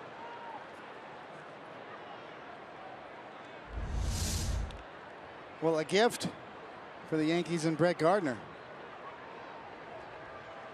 And Salazar, just kind of alligator armed that one over there. It's sometimes you get slow and lazy with your feet. You try a little flip throw and you just lawn dart it. And caught everybody off guard, and Brett Gardner now easily on second base. You were saying there were times in this ballpark, because of the way it's oriented with the sun, where you'd be hesitant to throw to first because you knew how hard it'd be on your first baseman looking into the sun. Yes, without a doubt, and it's starting to come into play now. The shadows are creeping in as the sun sets right over the left field bleachers there, which is very unusual. Usually you see it more north and south. And in Cleveland, this stadium here, Progressive Field, is the only stadium that has this sort of orientation where the sun will set right on the edge between that tall building and the left side of the upper deck, and that's right into the first baseman's eyes. So you really have to be careful with throws to first base at certain times of the day. You see the shadows creeping in now. Beltran with a missile foul, and it stays 1-2.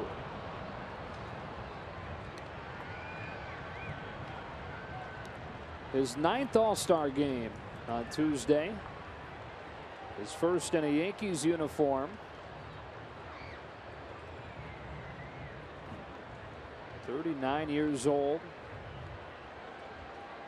And carrying this offense this year. Tying run at second, one gone in the 5th, and a 1-2 to Carlos Beltran. He'd be the first player 39 or older, David, to lead his team in doubles, homers, and RBIs if the season ended right now, ever, if it weren't for David Ortiz doing the same thing at age 40 in Boston. Pretty impressive list right there. And with regards to David Ortiz, on second thought, that whole retirement thing, can I give back the gifts? Yeah. Beltran flips one to left. Jose Ramirez camps under it. 2 gone. Guess there's something to be said for going out on top, though. Absolutely, there is something to be said for that. But on top and on top, yeah. I mean, really on top. And I think even David Ortiz has admitted recently that he kind of wishes he wouldn't have made that announcement. I don't think anybody would hold it against him if he decided to come back. Besides maybe Yankee fans. Yes, Yankee fans would give him parting gifts out the door. So here's McCann.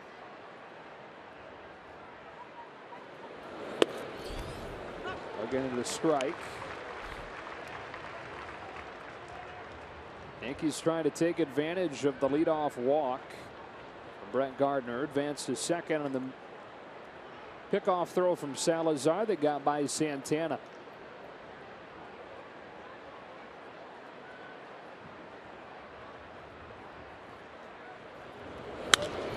Oh, 2. Salazar already at 94 pitches here in the 5th inning, and while he's been pretty dominant with the baseline numbers, that's been one of the underlying issues, is his inability to get deep in games. And Terry Francona, the manager, talked about that as kind of the last step for Salazar to become a really elite pitcher, even though he probably by most measures already is. But to be able to get deeper in the games and really take the game over. Got into the hands of McCann, who fights it off into right center, and on comes Davis to make the play. Yankees strand a man at second. Salazar up 4-3.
club trying to get its 18th win out of its last 22 games. Danny Salazar's thrown 95 pitches. Here's pitching coach Mickey Callaway between innings. No formal handshakes and fist bumps yet. You think he's got more in the tank?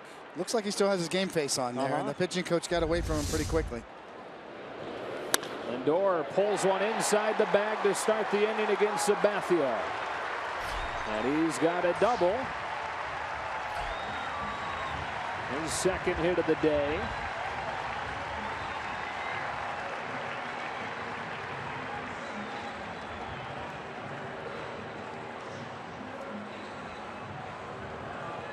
Kind of been the approach against Sabathia today from the Indians. A lot of first pitch damage. Sabathia throws a lot of strikes, a lot of cutters on the first pitch, and Cleveland has been ready for it. You see another cutter. It's on the inside corner, and Lindor just beats him to the spot, cuts him off with the pass, and keeps it fair. It brings up Mike Napoli. He's reached both times with a walk and an RBI single. Only two active players have better career numbers against the Yankees than Napoli, Miguel Cabrera, and a current Yankee, and Alex Rodriguez, of course, did his damage in Ranger and Mariner uniforms. Napoli 34 years old in his 11th major league season. Takes ball two. Such a different dynamic to the numbers nowadays because of the unbalanced schedule and the modern day game. Skewed towards your division, you're going to play more games against your division and more at bats. And it's one of the reasons the Indians are where they are is their in division play. The way they've dominated the Detroit Tigers, 11-1 this year against them. If you're looking for +10, it's right there on the schedule. 10 games over 500 against one team in your division. Yankees and Red Sox will play 18 times a year, and that's still to come. That portion of the schedule is coming up after the break for the Yankees, and it's going to get tougher. The Torontos and Bostons and Baltimore are coming up right after the break in the schedule. Now the Indians' winning percentage against their division, .772. That's the best in baseball against a team's own division. You mentioned they've won 11 of 12 against the Tigers this year. It's a Tigers team that had a winning record against just one time in the last 8 seasons. 3-2 on Napoli.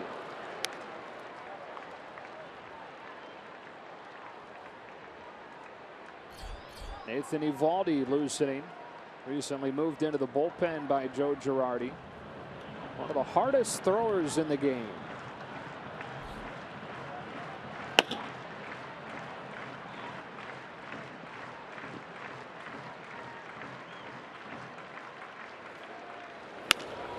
Napoli shoots one to second. That moves Lindor up. Castro throws him out.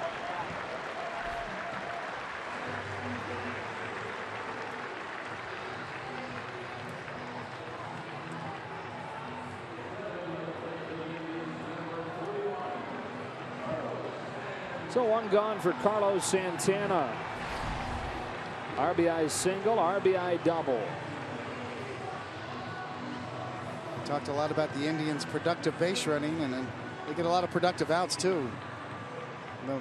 Napoli with one out, now pushing the runner into scoring position. The Yankees forced to move the infield in.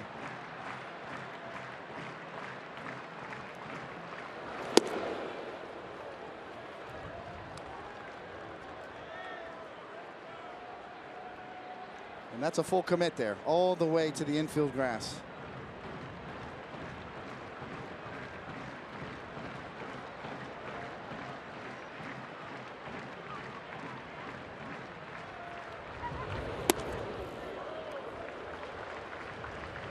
Two-0 on Santana.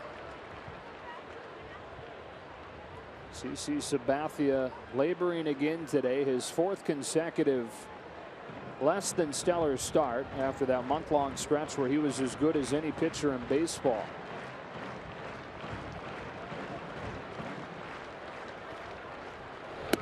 Two and one.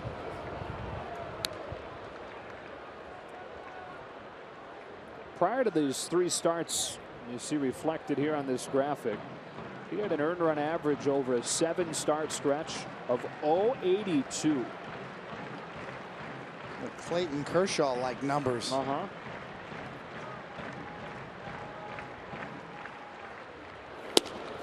Nice pitch, 2-2. See Sabathia also with the cutter style. His velocity's actually been up 93 miles an hour on that last fastball right there to the glove. So it's not as if he's throwing the ball in the mid-80s all of a sudden after being a power guy. Stylistically and stuff-wise, he's still very capable, even though he struggled, as we showed, the last 3 or 4 starts. Former Cy Young Award winner here in Cleveland. First 7.5 years of his career spent in an Indians uniform. They drafted him 20th overall in '98. He's won more games in this ballpark than anybody. 51 of them.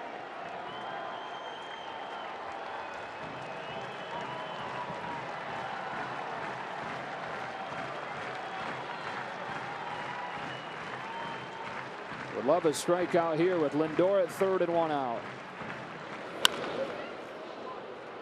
Does not have a strikeout today. More than 100 wins with both organizations.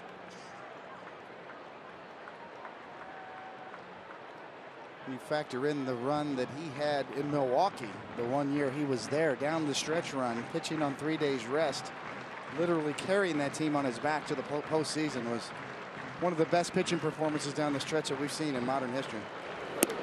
And he gets Santana with a breaking ball. A big strikeout for Sabathia, his first of the day, is out number 2 in the 5th. Takes a little bit off the slider and gets it in a good spot down and out of the zone.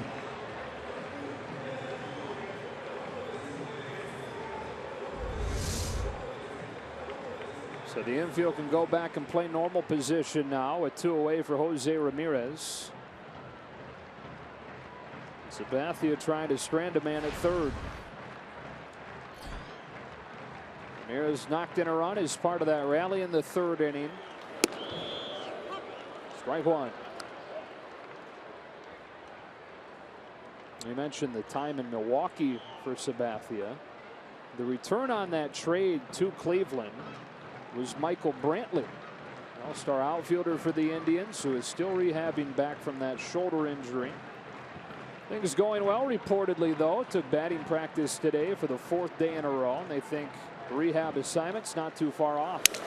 Ramirez pulls one to the hole. It's short. Gregorius double clutches and throws late. Infield single to score Lindor. 5-3 Cleveland.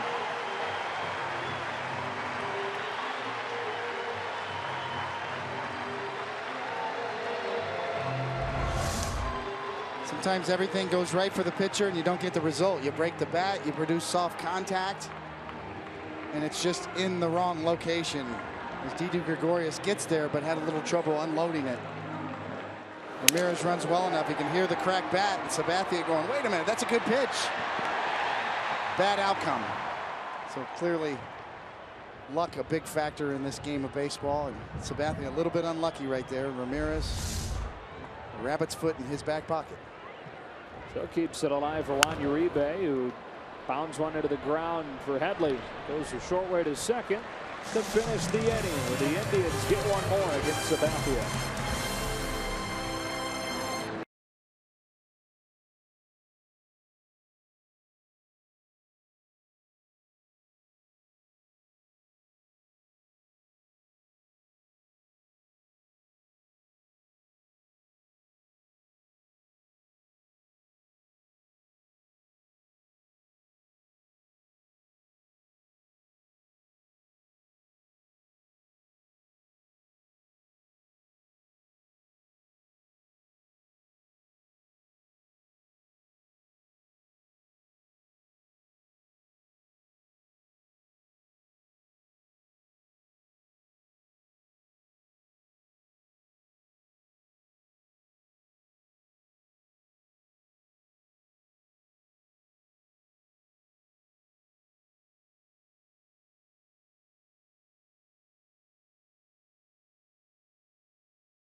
Live streaming sports service delivering everything you've come to expect and more. Watch every out-of-market game live in HD on over 400 supported devices.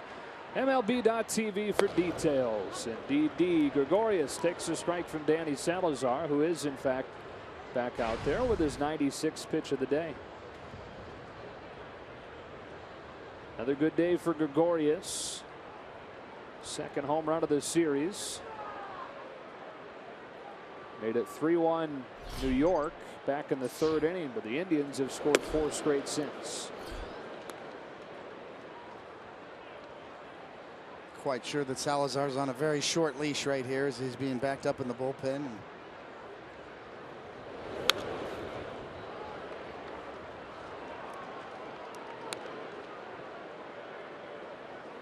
Dan Otero.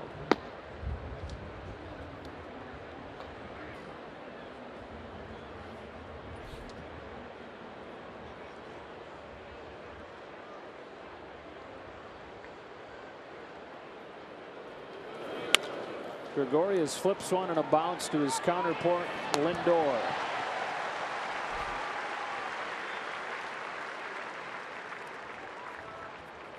Now Danny Salazar is in his 4th season with Major League time, but really only his 2nd year as a full-time member of the rotation. Signed out of the Dominican when he was 16 back in 2006. 6.5 years in the minors. That included missing a full year following Tommy John surgery back in 2010. Finally debuted in 2013, and here he is as a 26-year-old as an all-star. Lindor ranging up the middle, 2 gone.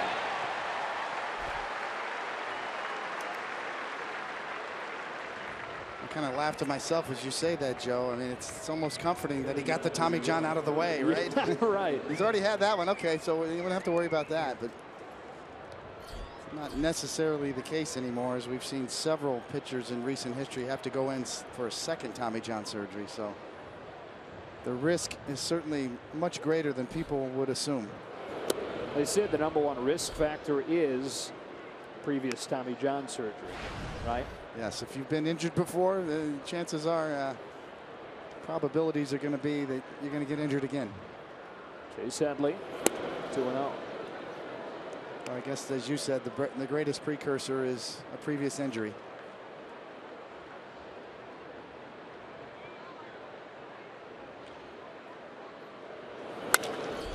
Smoked up the middle into center, and Headley has a 2-out single.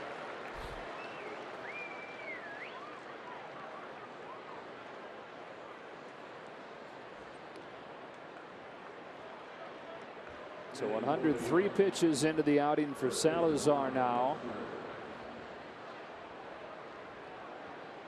Yeah, with 2 gone in the 6th, the 8-hitter Rob Refsnyder gets ready to come up, and Terry Francona stays put.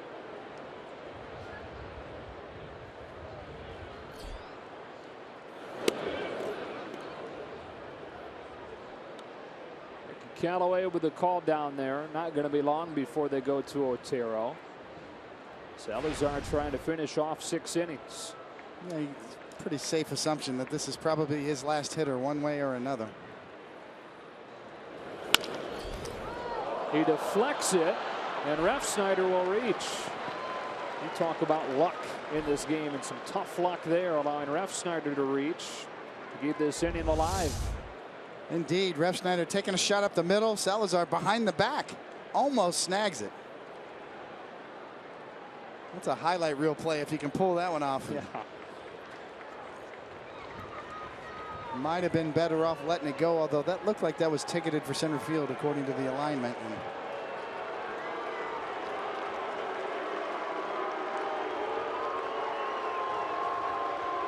And you can let the crowd tell you the story right now. Alex Rodriguez grabbing a bat to pinch hit for Aaron Hicks.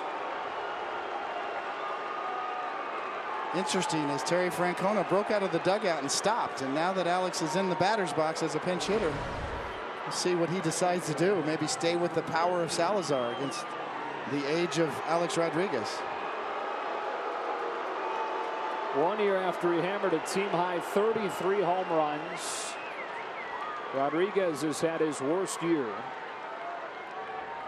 and has gone from being the DH to being in a platoon at DH to, like we talked about a couple of innings ago, having to struggle to find any kind of playing time because of Beltran's injury, sliding Beltran into that DH role.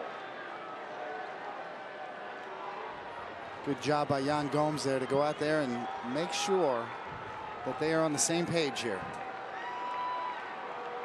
This is not the guy you want to make a mistake to. He's still, even though he struggled, and if you look up on the scoreboard, you see the numbers are down, he still has the reputation and still deserves the respect that one mistake can get lost right here and reverse this game. Tying run aboard, 2 gone in the 6th, ball 1. Case in point, first pitch yanked outside, down and away. One of the first times you've seen Salazar overthrow today. It's still Alex Rodriguez in the batter's box.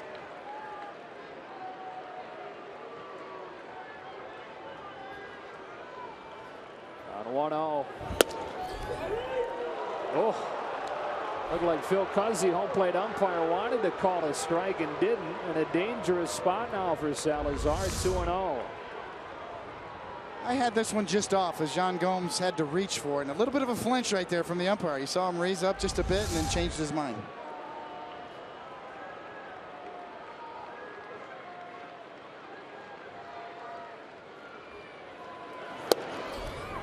Strike 1.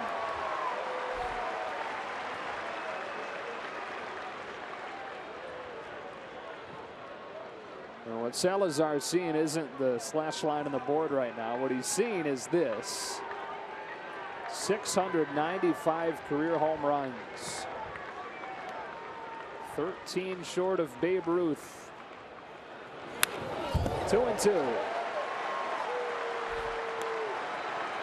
Talk about a hitter getting one pitch and a bat to hit, and here it is. And a good swing, and it's just enough above the belt that Alex could not quite square it up. Really good swing, fouled straight back. If that ball's down just a little bit below the belt, it's probably gone.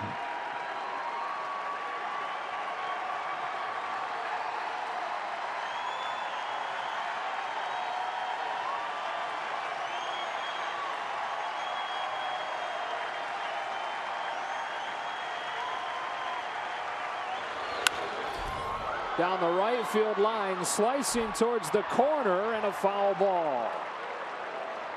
Just misses, probably tying this game. Gomes is going to go back out and talk about it again. All fastballs here. And, you know, the old theory is, as we see this down the line and how close it was, not all that close, but the old theory of pitching is throw the old guys hard stuff, throw the young guys soft stuff. And they're debating on whether to take a chance and throw an off-speed pitch here to Alex Rodriguez. All fastballs up to this point. 40-year-old, 14-time All-Star against the 26-year-old headed to his first All-Star game Tuesday. Well, the general thinking is that the older you get, the slower your bat gets. So throw them fastballs, and the young guys are overly anxious.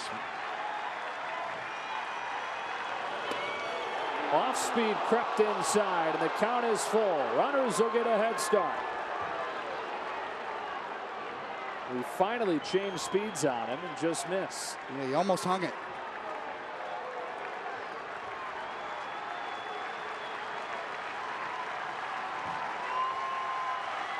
Catcher, always the one. You got to put down the right fingers here. Salazar doesn't like those ones. Had to shake off. And he walked him. Went back to the off speed and just barely missed off of the inside edge. So Rodriguez pinch hits and draws the walk against Salazar to load the bases. It was another changeup and in the same location as the previous one, and hanging and up, and lucky that he missed with it. If that's out over the plate, that's a pitch that gets lost, and that's going to do it. Terry Francona out there to take it from Danny Salazar. who will hold his breath while the bullpen tries to hold on to this lead for him. He leaves the game leading 5-3, but leaves with the bases loaded behind him.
To start this inning, but then Headley and Refsnyder both singled. He walks Alex Rodriguez and leaves the game with the bases loaded and the game hanging in the balance in the right hand of Dan Otero. He's on to face Brett Gardner on his 31st outing of the season. Austin Romine pinch running for A-Rod. Just shows you Francona's confidence in Otero. Has had a great first half. Not worrying about platoon advantage.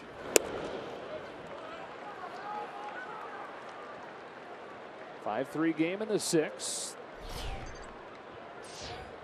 Gardner's 1 for 2 today, doubled and scored in the 3-run third, and walked his last time.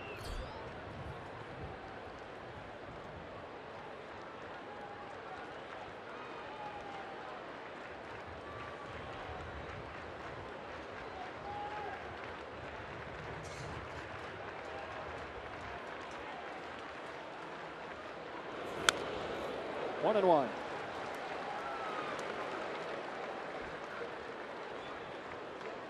Gardner's hit 2 grand slams in his career.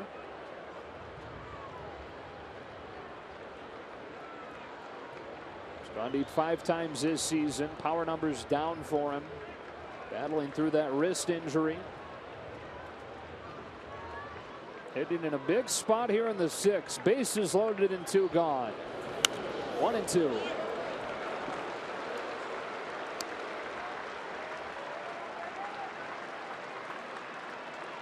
Otero coming into this game, his 31st game, has just given up 1 home run. So there's a comfort level there for Terry Francona to bring a guy like this in with the bases loaded, even if it is a left-handed batter.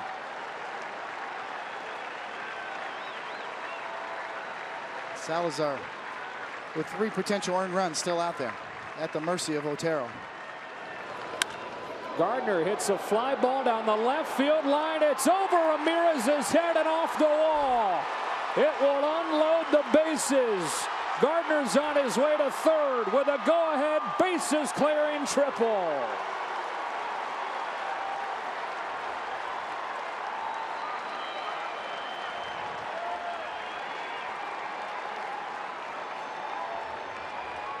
All those runs charged to Danny Salazar.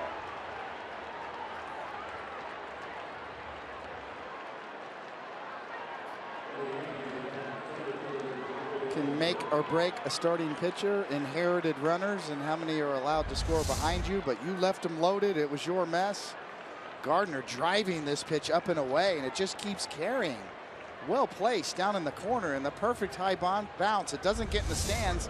It carooms over the left fielder's head. So even with Romine pinch running at first base, the catcher, he had plenty of time to score, and Gardner had thoughts about coming all the way around at one point and got held.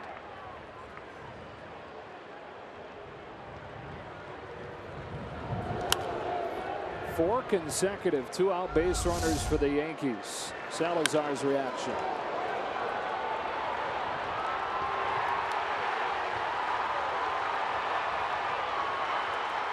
One, two, three. Helpless feeling, gotta be.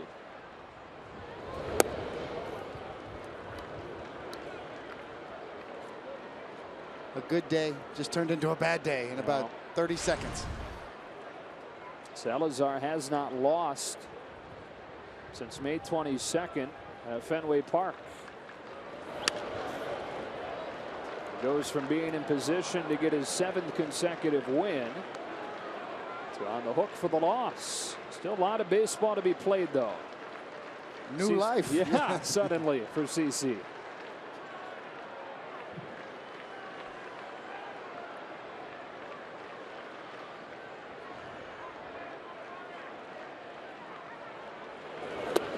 Full count on Ellsbury. Well, this inning started harmlessly enough with back-to-back groundouts to short from Gregorius and Castro. Headley and Refsnyder both singled against Salazar. A-Rod drew the walk on a full count pitch. And Brett Gardner with a bases clearing triple to put New York in front 6-5. And Ellsbury walks against Otero. A really good at bat from Alex Rodriguez to set that scenario up, and bases loaded.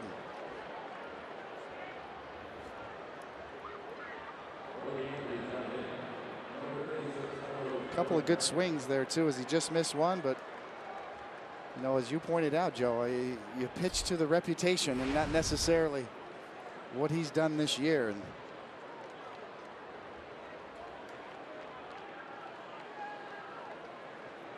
so Beltran, the 8th man to bat in this inning. Yankees trying to take a series advantage.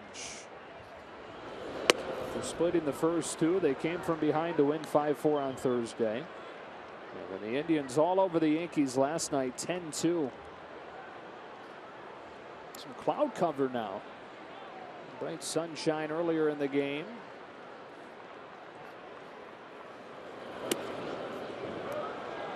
Almost feels like it could rain. Perfect timing for the hitters, as there's no more shadows. That clearly could come into play, and if you're on the Yankee bench, you want to tie a rope around one of those clouds while you're hitting.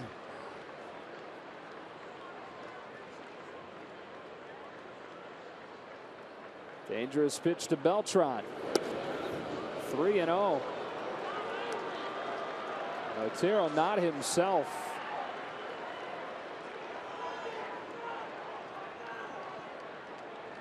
Salazar and Otero have combined to throw 25 pitches with 2 outs in this inning. We're that close to getting out of it with no damage. Strike one. It's hard not to be affected if you're Otero on the mound. What a body blow you got. Bases clearing triple you gave up. Let down your starter.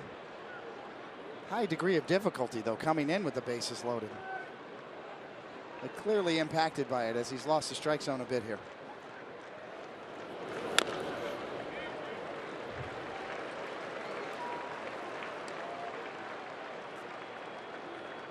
One of the best things you can have for a baseball player is amnesia. The sooner you can forget about a bad event, the better off you are. That's why a lot of the old-time baseball scouts used to say the best ball players are the dumbest ones. They don't think too much.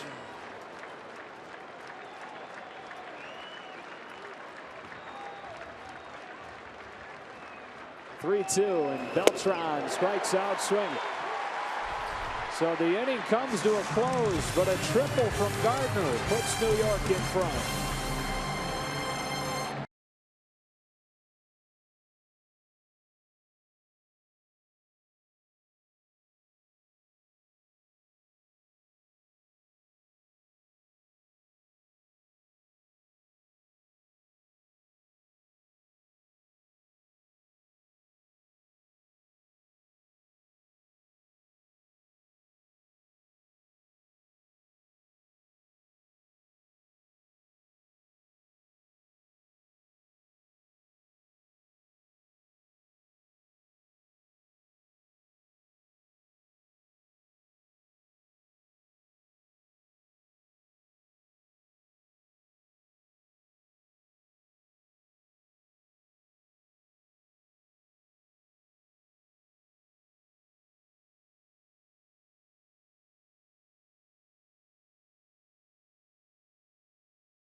Sponsored by Budweiser. Back and forth we've gone.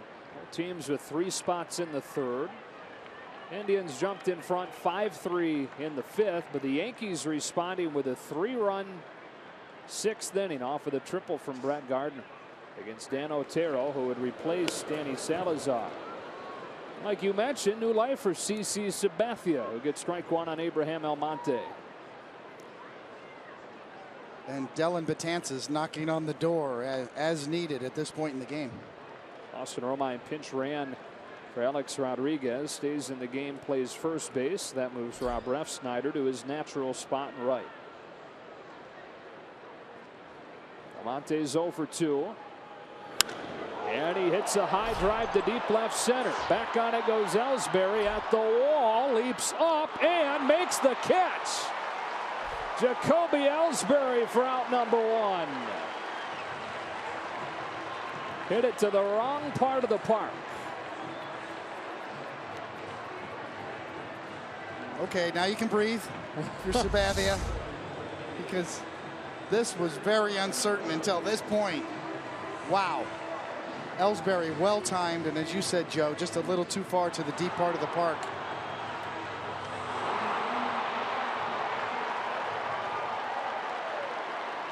That had the sound and the look like it was going to go. Just not quite enough. Yan Gomes. Strike 1. We've had wind whipping around all day. We were trying to handicap it during batting practice, figure out exactly where it was blowing, but it seemed like it was kind of whipping. They tell us right now it's in from left center, right where that ball was hit. Pretty stiffly, 18 miles per hour, and that would be enough to knock that ball down. Without a doubt, the ball was really carrying last night. As you said, Joe, the weather has changed here. The clouds are blowing in. Those flags were whipping out the other way last night when the Indians put on their own fireworks display. Twice, once during the game and once after the game. Yeah, we just showed the shot of the flags in center. Those don't look like they're blowing with 18 miles per hour of wind, but there are certain flags in certain stadiums that are better indicators than others. Did you have flags that were your flags you'd go to check when you entered a park? Yeah, Wrigley Field is a flag you definitely want to check if you're a starting pitcher. So, for example, if it is indeed 18 miles per hour, that flag is probably a better indicator than what you're seeing on the flags in right center.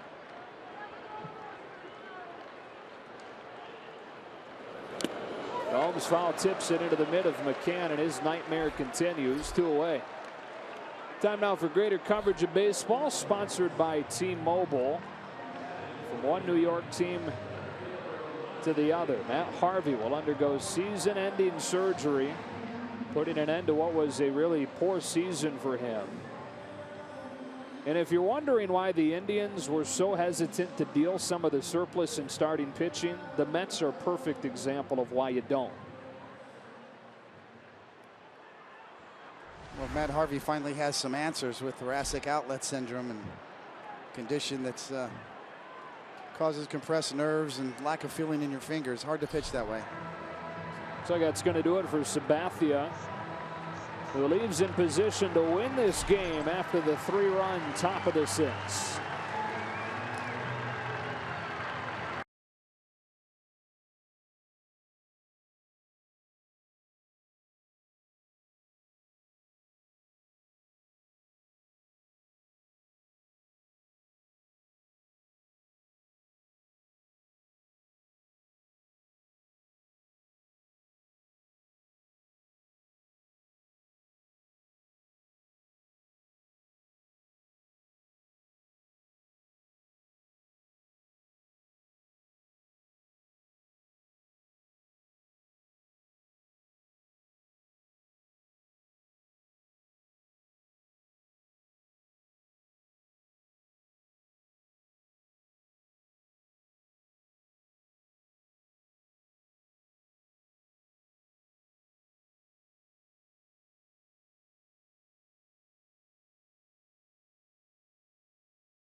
The premier boxing champions. The heavyweight championship of the world is only on Fox. World champ Tuscaloosa native Deontay Wilder faces Chris Arreola next Saturday at 8 Eastern, 5 Pacific on Fox.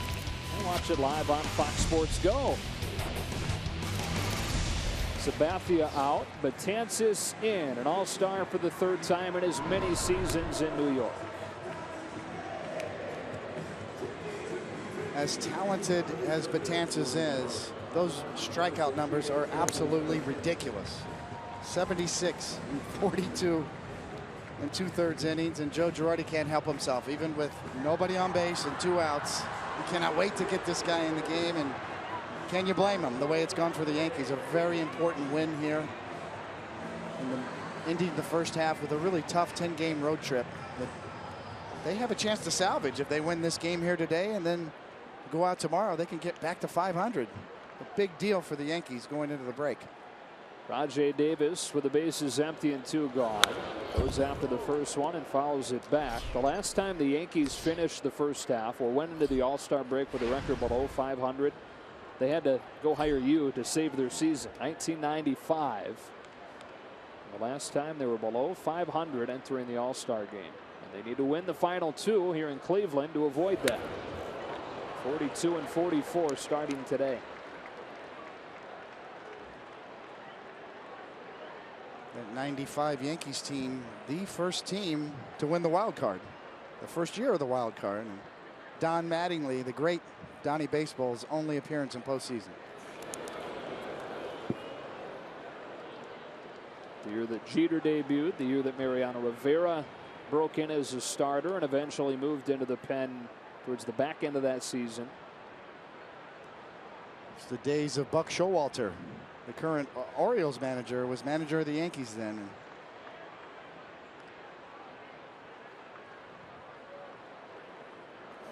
Betances gets Davis.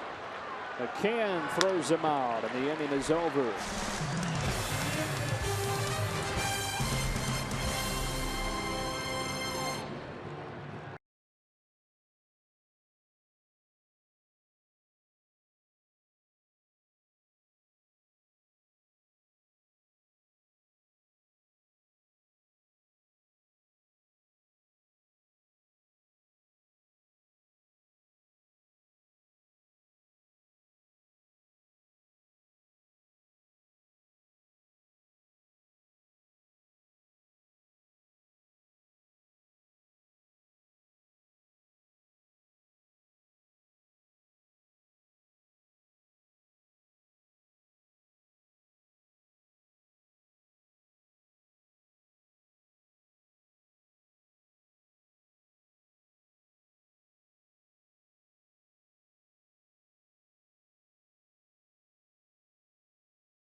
Three rounds, 1 clock. Don't miss the T-Mobile Home Run Derby on ESPN, July 11th at 8 p.m. Eastern. Do you have a favorite, an early favorite for the Home Run Derby this year?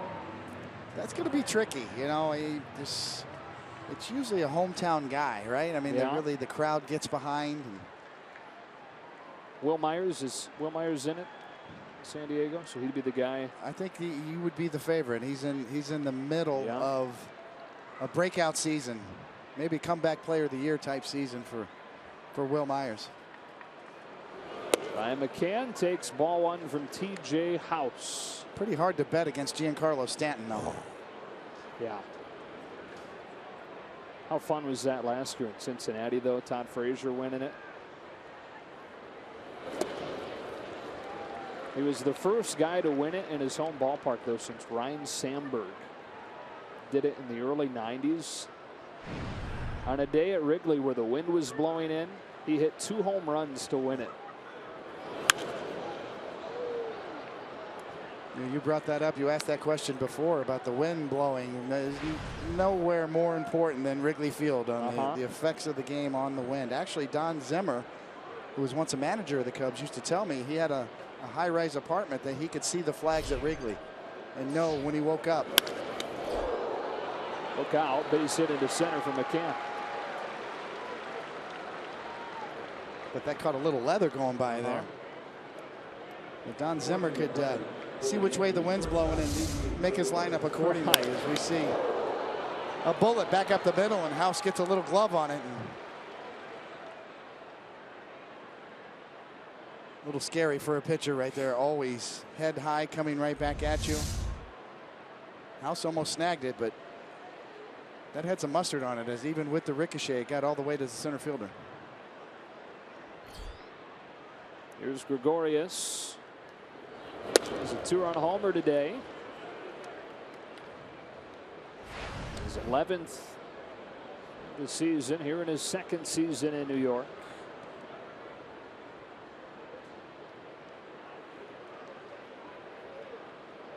A baseball family, Didi Gregorius. His grandfather pitched for the Netherlands Antilles national team in the 1950s. His grandpa was 6'7", and his nickname was Tiny.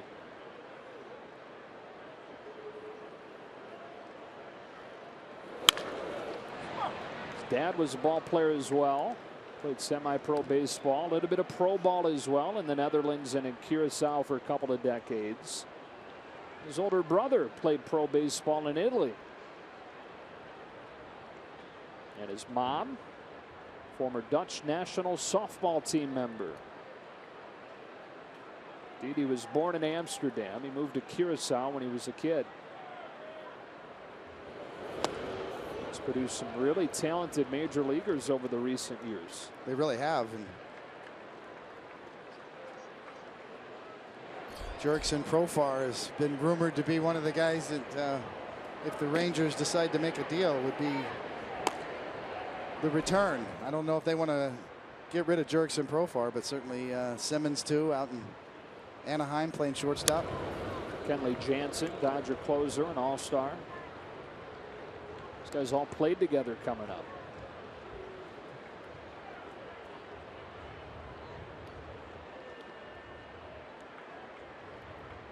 Didi was signed out of Curacao by the Reds. They dealt him to Arizona. Part-time duty for a couple of seasons there before the Yankees got him in the 3-team deal prior to last season to take over for Jeter.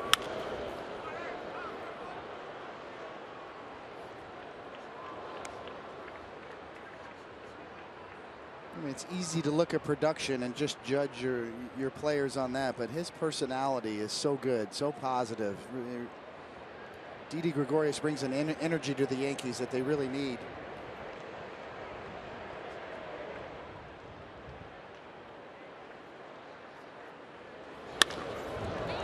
To center.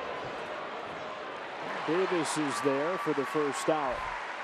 He's got the energy to match the name, right? Or vice versa. He does. A big smile. Social media darling after the Yankees wins. He's one of the follows on Twitter that you want to see. His post-game wins to tweets. Francona comes out, takes it from T.J. House. Yankees in front of the Indians 6-5 in the 7th.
Cleveland. Fun day to be at the ballpark. Although Indians fans are hoping their team has a rally left in them, trailing the Yankees 6-5 as Jeff Manship checks in. He's had a good season. And gets strike one on Starlin Castro.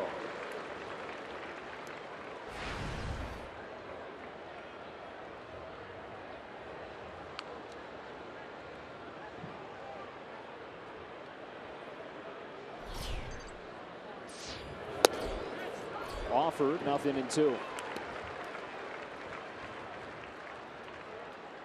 Steady diet of sliders for Manship, and he's got a good one. Excellent depth.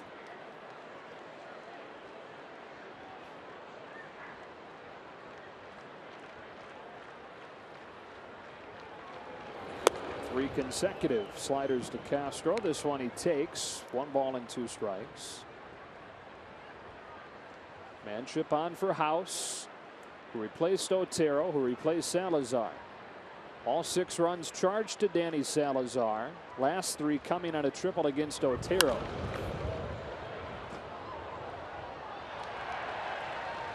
Yankee fans have generally been pleased with Castro so far. Had some big hits early, got off to a good start. Has struggled a bit lately. 10 home runs. I think the discipline part, just 15 walks, a .292 on base percentage is kind of been frustrating for Yankee fans to watch so far. And he chases another slider for Manship, and there's exactly your point. Infuriating for fans to watch a guy who has more than 1,000 hits in his career do things like this. Well, he's always been very aggressive, but that's borderline undisciplined there when you're chasing that bad of a pitch. Some guys are good bad ball hitters too. I mean, Yankee fans who have been around know Yogi Berra was that type of a hitter, but Castro early so far has chased too many of those kind of pitches. Runner at first with 2 gone and chased Headley. Strike 1.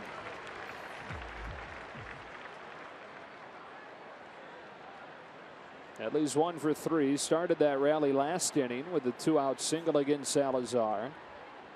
Big blow, a Brett Gardner triple.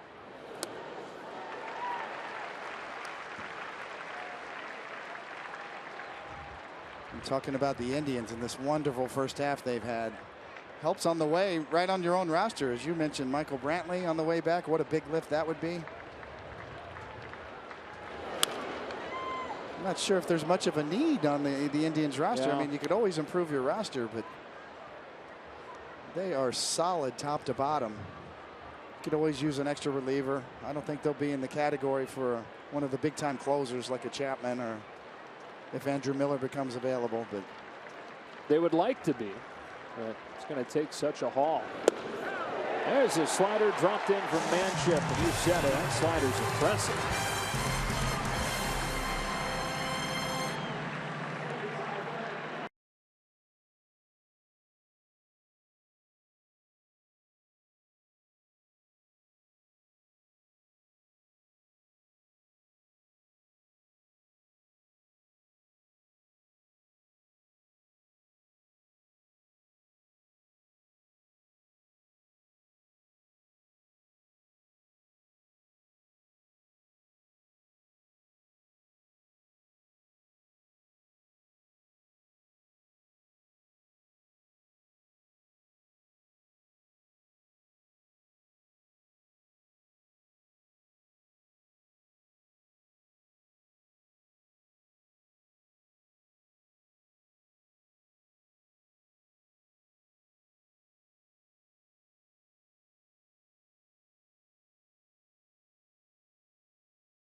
Indians 5. Joe Davis and David Cohen back here in Cleveland. Bearing down in the All-Star break. Indians with a 7.5 game lead in the Central. They've won 17 of their last 21. That's included the 14 game winning streak. Longest in the American League since the Moneyball A's did it in 2002. They ripped off 20 in a row. Yankees, meanwhile, 7.5 back in the division. 5.5 back in the wild card. Teetering right on going for one of those wild card spots or selling. Dylan Betances misses high with ball 1 to Jason Kipnis. This Indians team is starting to win back the fans, as this was an incredible place to play in the 90s. They had a record 455 straight sellouts here when this ballpark first opened, and believe me, it was a tough place to come and play. Great fans here in Cleveland, and it's really nice to see the ballpark full again. Prior to this homestand, they were dead last in the majors in attendance. A couple of sellouts on this homestand. This is certainly close as Kipnis rifles one into right field. Refsnyder can't cut it off, and Kipnis is into second with a leadoff double.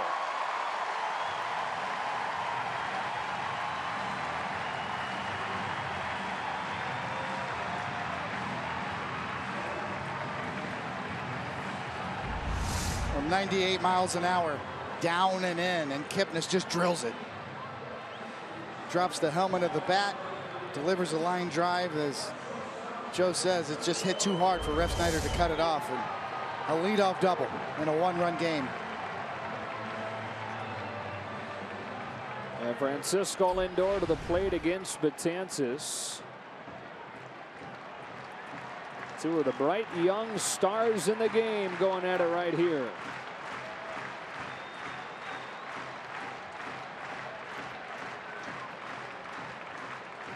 With a tying run at second, nobody out in the 7th. The first one, strike 1. There goes the bat. All the way down beyond first base. Sandy Alomar Jr. down there to grab it and retrieve it for Lindor. Take any satisfaction when you're a pitcher seeing that happen? Yes, I mean, Betances can throw the ball upwards of 100 miles an hour, but clearly his best pitch is that breaking ball, and he gets more funny looking swings like that than anybody in the league. As you see, Lindor reads fastball. He swings at a fastball, and then he didn't get a fastball.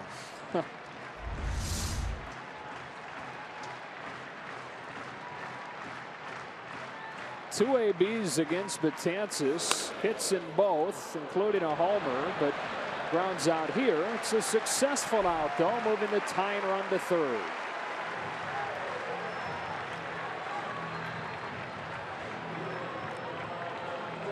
Once again, more of the little things done well by the Indians. Even a simple little thing is making contact on that Betances breaking ball and putting it in play. Now puts your base runner in scoring position at third.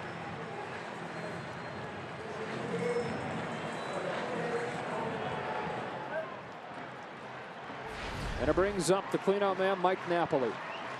Infield comes in for the Yankees on ball 1.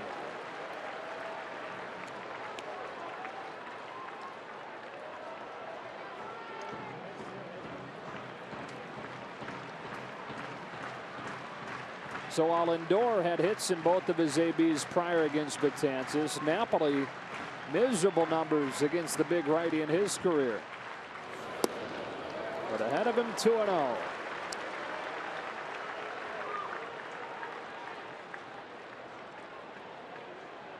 The Yankees 15-1 in games this season, where it goes Betances, Miller, and Chapman. And that is the equation they've got to set up for today if things go as planned. Tying run at third in the 7th. 3-0 on Mike Napoli.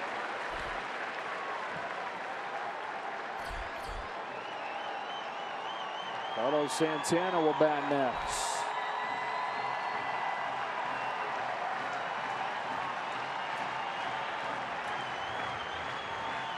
This situation here where I believe Napoli's got the green light.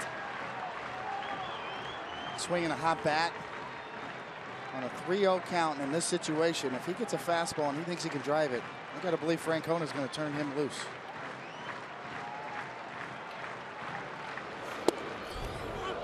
strike call. I think he did have the green light, loaded up, but then took a pitcher's pitch.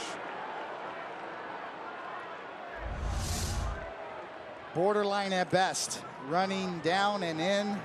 McCann does a good job of trying to frame it and hold it there. It's high enough. Probably just got enough on the inside corner. Debatable. Outside, ball 4. Napoli with a 1-out walk. The Indians at the corners for Santana.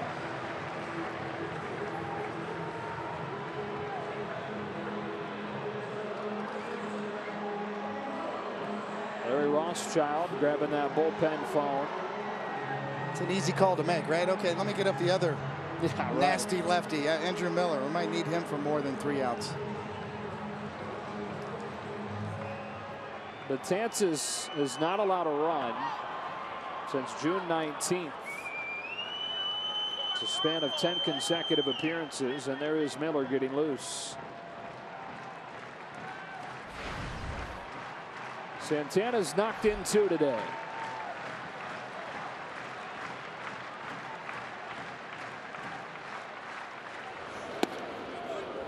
Strike 1.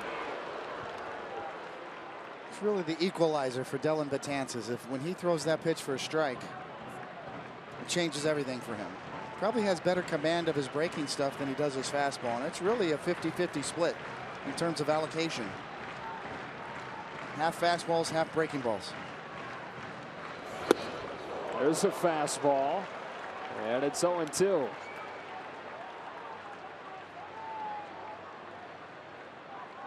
.99 miles an hour at the knees on the black usually works. Yeah, it'll do, huh? Especially when it's following an off speed.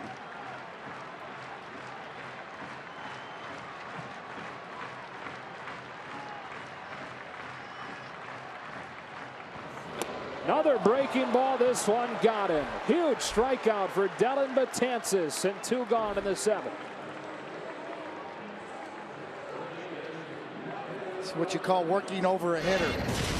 And what sets it up on this sequence is that first pitch strike that was taken. Now what are you going to get? Fastball 99 on the black. Let me finish you off right down in the dirt with that breaking ball again. So couldn't have been pitched any better. But you see, that's the most effective one. It looks like it's right down the middle. The breaking balls that break right over the heart of the plate and go down to the dirt are the toughest ones for hitters to lay off. Kipnis started this inning with a double. Advanced to third on Lindor's ground out. It's Ramirez now with men at the corners. He started him with a slider, strike 1.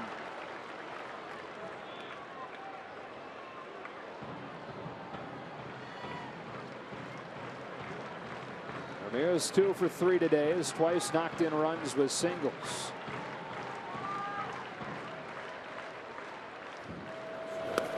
No chance at a back foot breaking ball for strike 2. Now what? Well, this just gives you the sense. I mean, he thinks fastball inside, I got to turn. He missed that by 1.5 feet.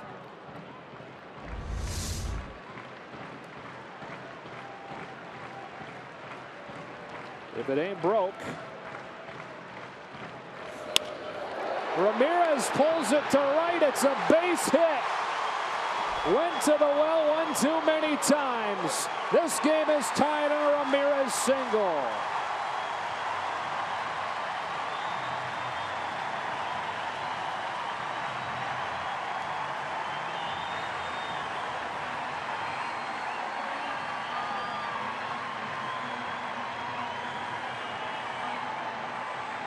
Got to give Ramirez a lot of credit.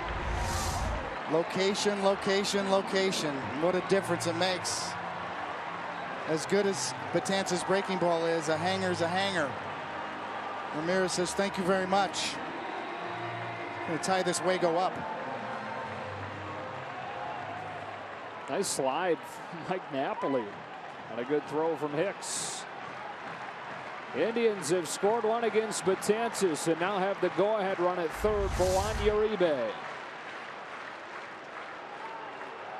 It's the kind of team the Indians have been all year, right? Never say die, scrappy, finding ways to win games.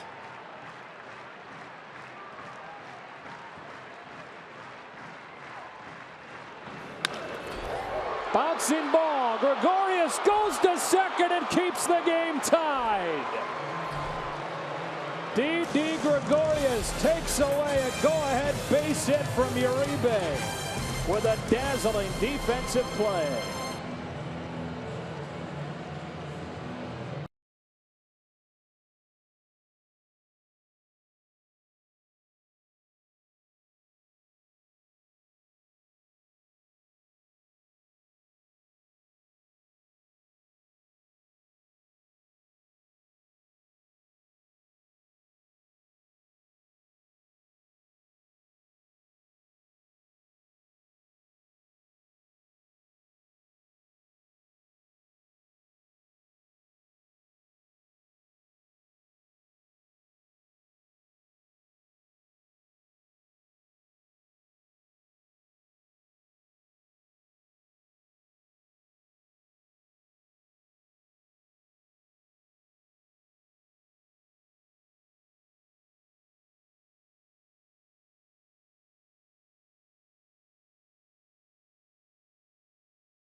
All tied at 6. On to the 8th inning. And the 5th pitcher of the day for the Indians is Brian Shaw. Comes in replacing Jeff Manship. This is one area that on a roster that is pretty well put together, like you were talking about. The Indians, like just about any team that's in a race, would like to improve. That is the bullpen. Shaw gets ready to work against 8, 9, and 1. It's Rob Refsnyder to start this inning. Strike one. How about the play by Didi Gregorius to keep it tied? Well, you talk about saving the day with his athleticism. We talked about energy, talked about his durability, an all-around ball player.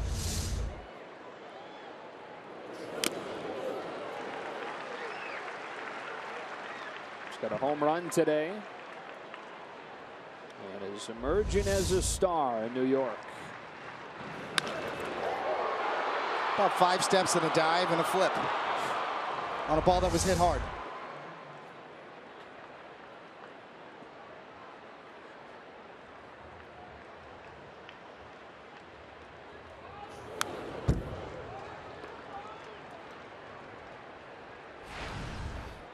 Refsnyder 1 for 3 and 2 for 7 in this series. Second stint in the majors for him this season and seeing more time because of the injuries to the aging veterans on this Yankees roster. Breaking ball is hung, lofted to right. Almonte.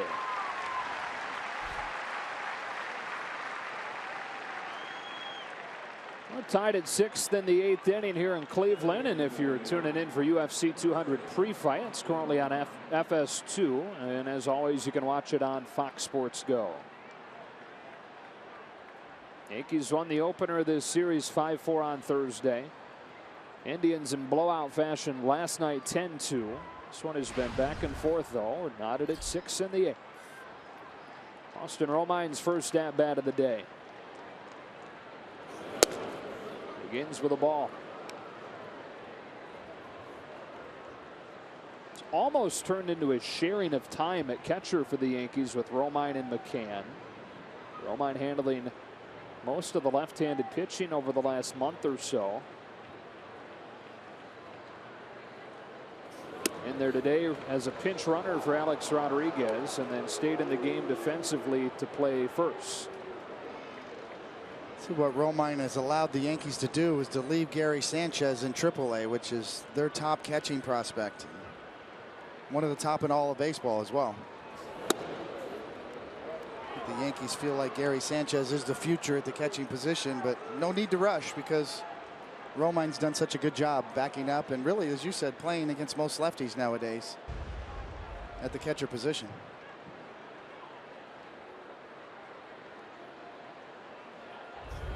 Shaw walks him on 4 pitches. And so the 9-hitter reaches on a walk, and a tie game here in the 8th.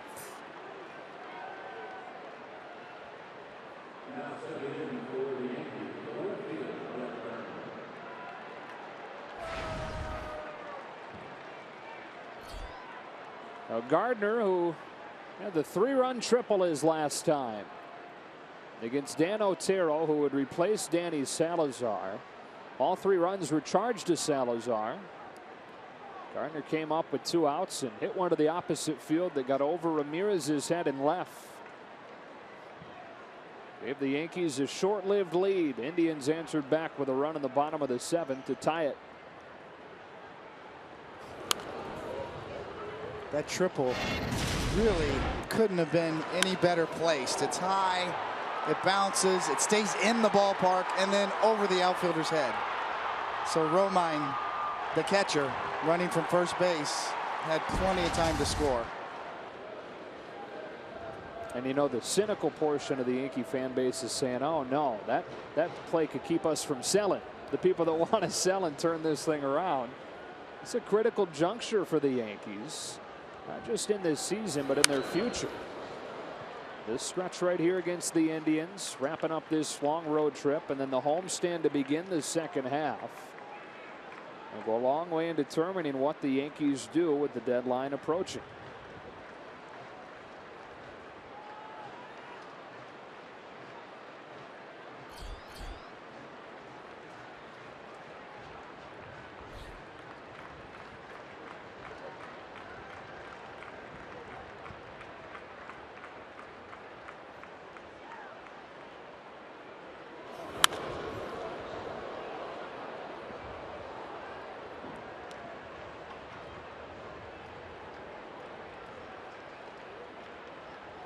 You see great pitchers like a Mariano Rivera or Pedro Martinez, and they really impact the style of the next generation of pitchers. And Shaw is clearly influenced by a guy like Mariano Rivera, where everything he throws is a cutter.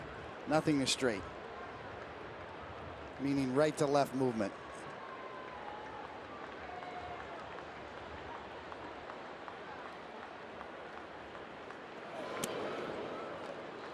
An occasional breaking ball like that. Mariano Rivera threw 1 pitch his whole career, a cut fastball, and is going to write it directly to the Hall of Fame. Probably a pretty good guy to copy. You know, it's kind of a copycat sport. If it works, maybe I should try that too.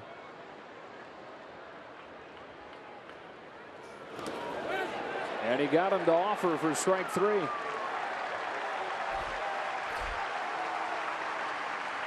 Second out of the 8th inning. Side view. Yep, that's a little bit too far.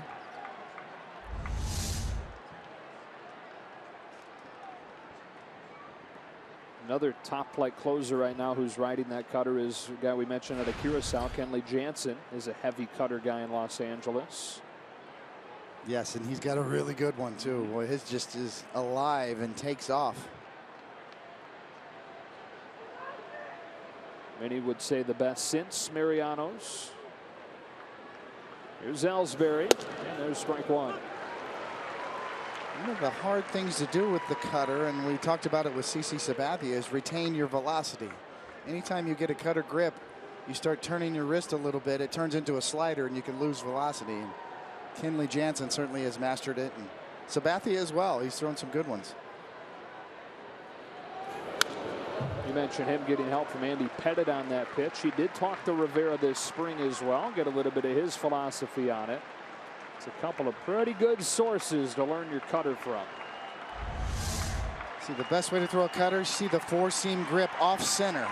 So it looks like four-seam spin, but you get just a little bit of right to left movement. And that's the best way to throw a cutter. You think fastball and let the grip take over, so you retain your velocity and still get the movement. Romine at first with 2 gone, and Ellsbury takes upstairs, ball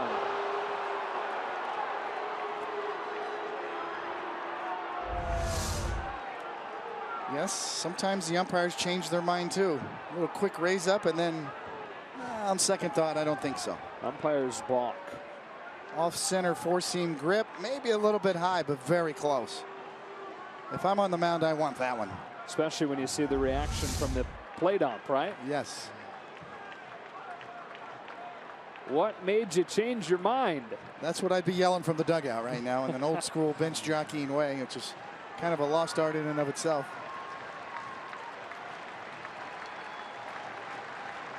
Shaw ready for this 1-2 to Jacoby Ellsbury, who chops it foul.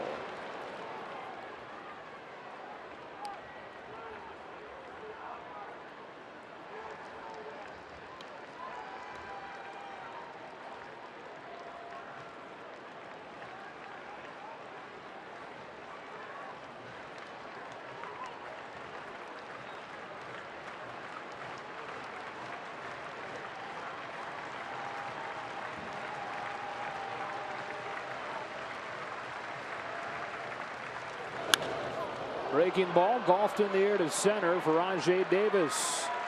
We go to the bottom of the 8th inning, tied at 6.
The 31-year-old comes into the game dominant.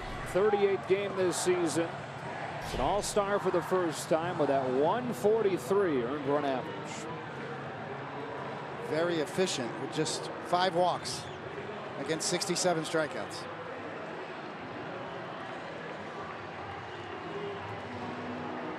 Facing 8-9-1 in the Indians order, and a tie game here in the 8th. Cleveland tying it on a 2-out RBI single from Jose Ramirez, his 3rd RBI single of the day. And he spins one in for strike 1 to Abraham Almonte. Yeah, so much for who scores first, right? Yeah, right. This has been just back and forth ping pong match.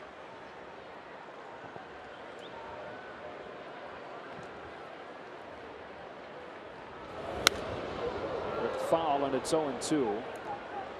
Miller, a former first-round pick of the Tigers way back in 2006. One pick before the Dodgers took Clayton Kershaw. Ouch. Yeah. A lot of people thought Kershaw would go to the Tigers at 6. Almonte golfs one to left. That's off of the wall. And it takes a bounce by Gardner. Almonte starts the 8th with a double.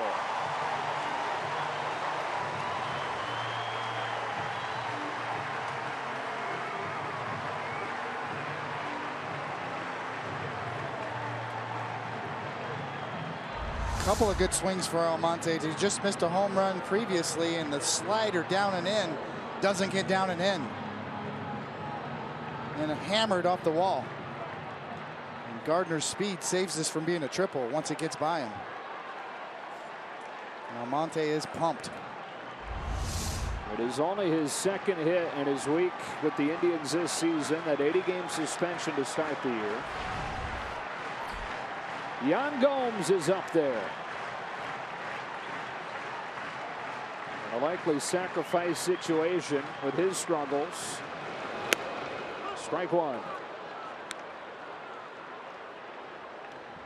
Gomes 1 for 24 in July, but being asked to execute the fundamental play here to move the go-ahead run up to 3rd for the top of the order. See Chase Headley giving the defensive signs here, and Miller not the easiest guy to bunt off of, and Gomes a catcher.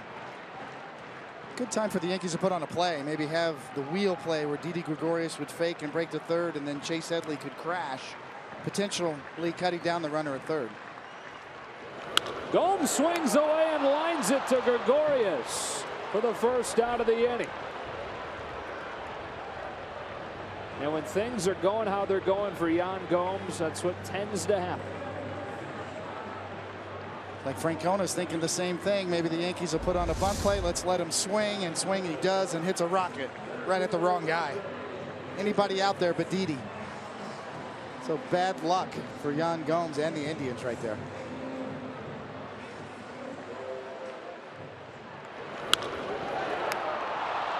And with that, Gomes 0 for 16 on this homestand. And strike one to Rajai Davis. Well, you can't help but just laugh at yourself at that point, as Gomes did everything right.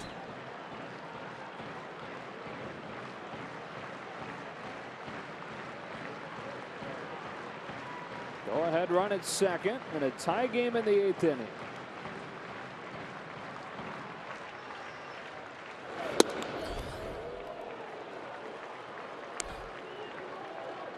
Davis has been such a good pickup. Like Miller, a former Tiger. Spent the last 2 seasons in Detroit. Terry Francona said that they hated him while he was a Tiger because he was so good against the Indians. They went and signed him to a 1-year contract, and he's having one of his best seasons.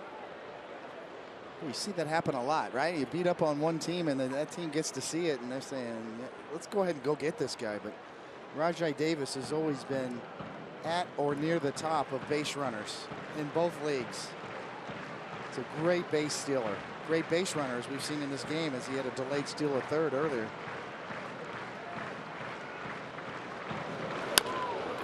Off of the handle to Headley.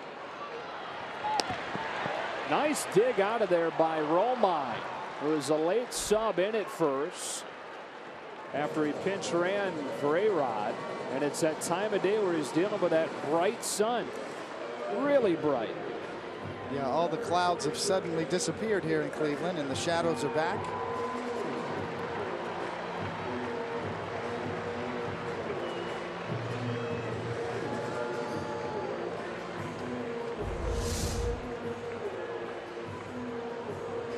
Get another look here, and you could see Austin Romine over there playing first base.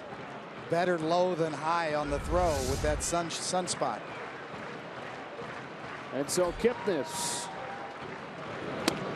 Front door slider, strike one. Kipnis 1 for 2 today. Walked and scored in the 3rd, doubled and scored in the 7th. His run in the 7th tied this game at 6. Now they did 2. Only once this year have Dellin Betances and Andrew Miller both allowed a run in the same game. It was June 2nd against the Tigers. Betances gave up the tying run in the 7th. Almonte started the 8th with a double and is still anchored to second. And on 3 straight sliders, Miller gets Kipnis to get out of the jam.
Are in a tie game at home. He's in the top of the 9th.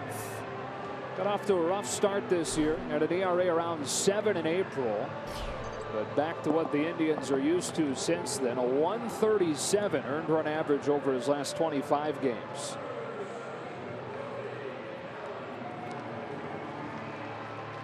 Tied at 6. Top of the 9th inning in Cleveland. Indians got 1 in the 1st. Both teams got 3 in the 3rd. Indians 1 in the 5th. Yankees 3 in the 6th. Indians tying the game with a run in the 7th. And here's Beltran to lead off the 9th against Allen.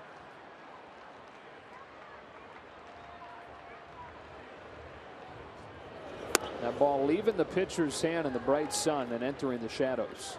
Yeah, and this time of year at 7:19, this is about the bottom of the 1st or the 1st inning. This is an every night occurrence on a sunny night here in Cleveland.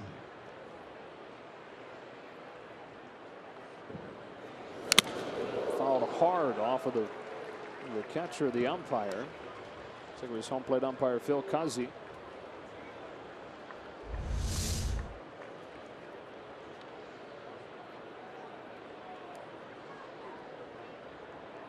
Two for one. Got the mask and the shoulder.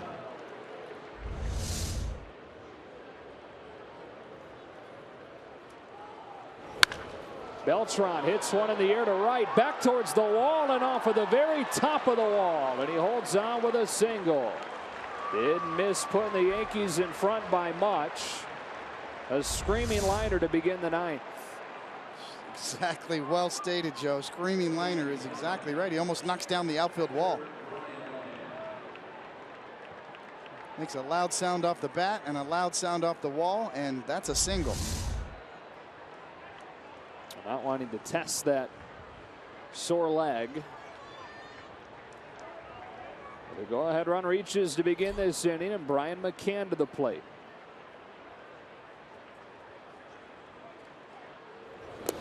Started him off speed. Ball one.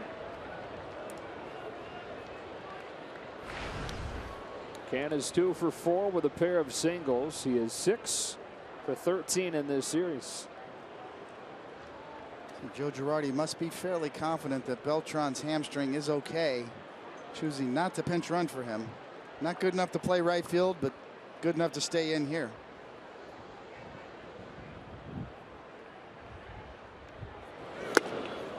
Foul tip, strike one.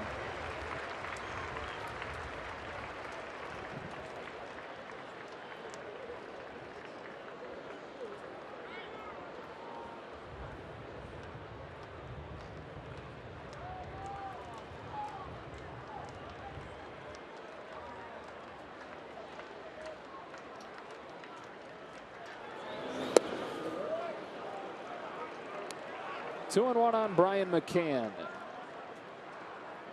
All-Star 7 times in his 9 seasons in Atlanta. Career highs in homers and RBIs last year. And he started to get it going over the last few weeks here for the Yankees. On 2-1. Gomes sets away, and McCann hits it hard to second. There's one. There's two.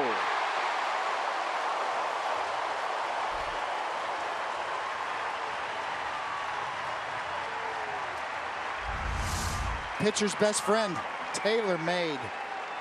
Plenty of time, no threat of a takeout slide, and the catcher running. Easy peasy.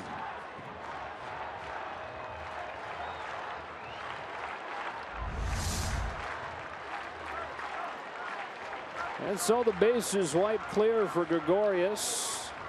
He's hit his 11th home run of the season today. Cody Allen goes to work against him. A little bit low with a fastball, 1-0. Is it just me, or are we seeing an inordinate amount of flinches from Phil Cuzzi today? Phil Cuzzi's had a few of them back there.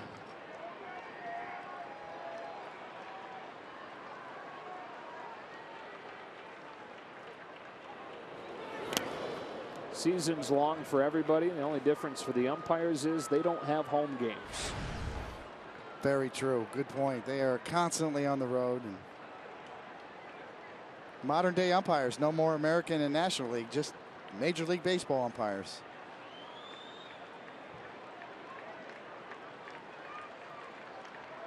Allen will be careful on this 2-0. Oh, maybe not. Pounds one right down the heart. Strike one. Setting up away. Reaches over right down the middle. Didi in take mode. On 2-1. Ball 3. 3, 4, and 5 due up for the Indians in the bottom of the 9th inning.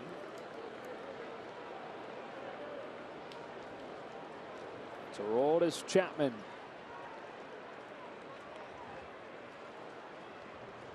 Joe Girardi not going to mess around. Usually you would save the closer for a lead when you're on the road.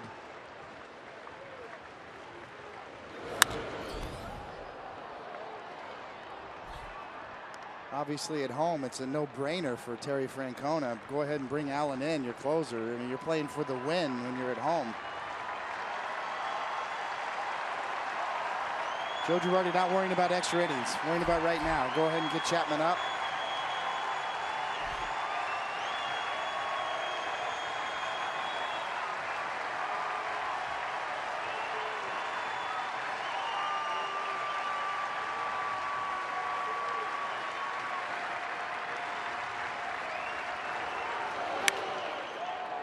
Off the end of the bat, down the line to left, a long run for Ramirez, who can't get it. New life for Gregorius.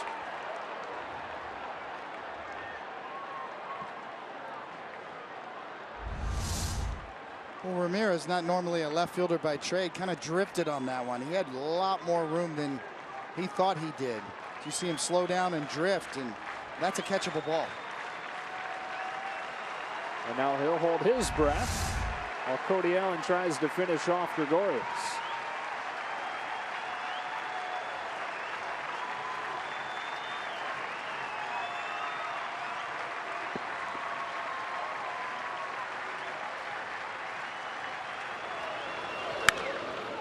In the air to center.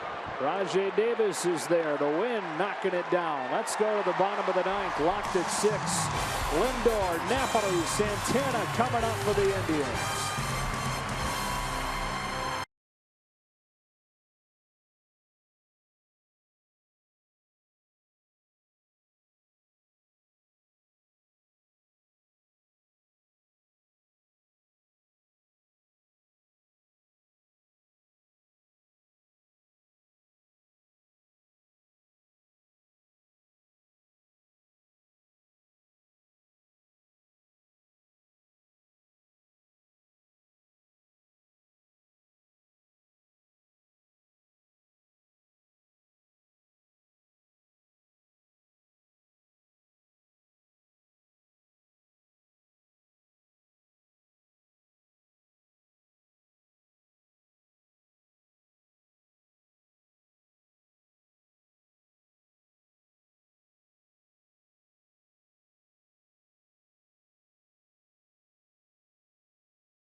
Cleveland, if you're tuning in for the UFC 200 pre-fight show, it's currently on FS2 or Fox Sports Go, and we'll get you out to that as soon as this one finishes.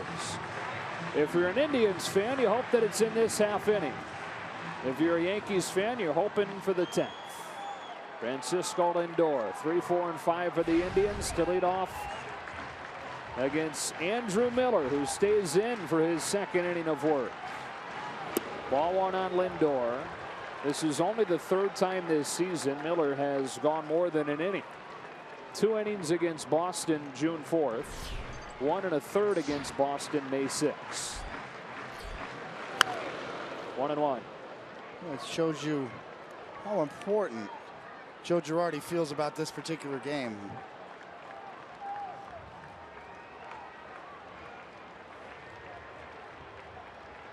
Worry about today. Try to get it done, and then tomorrow we'll figure it out.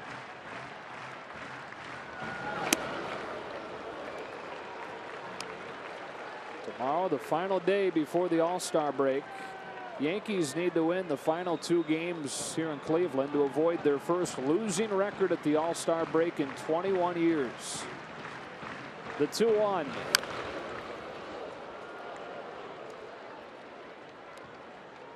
With the advent of the 5th playoff team, the additional wild card team, more teams think that they're involved in the race later in the season.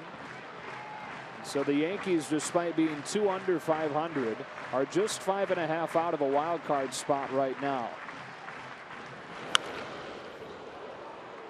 And therefore not yet convinced that they're all out sellers. Trying to rally here around the All-Star break towards the deadline.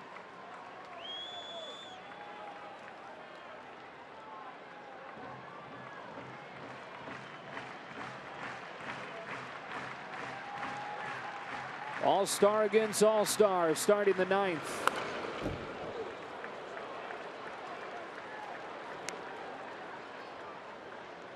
When the Yankees first got Chapman back, the thought originally was to split the 3 guys up. Maybe let Miller. They all 3 could easily close. If they were on other teams, they would be the closer.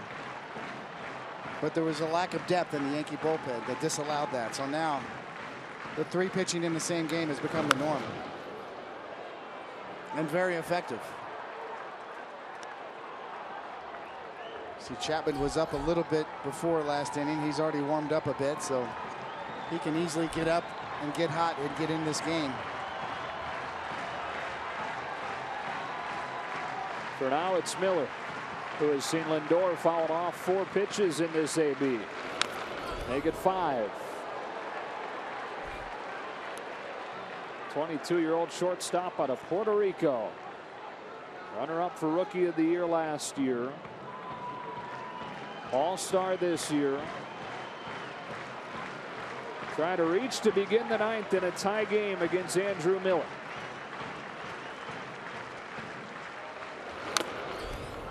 Sixth one that he's fouled off.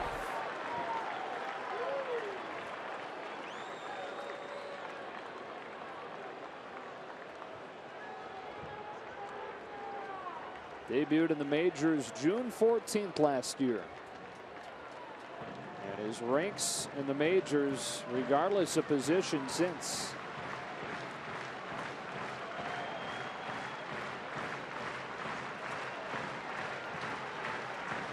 A 10-pitch AB to start the 9th inning. Is a base hit to left.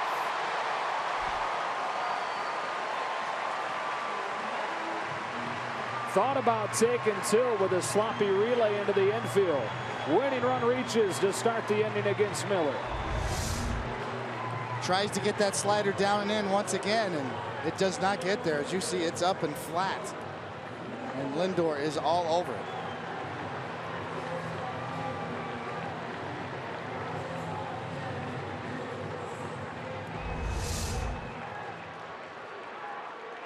It's another 3-hit game for Lindor, which leads the majors now at 16 as Napoli takes strike 1.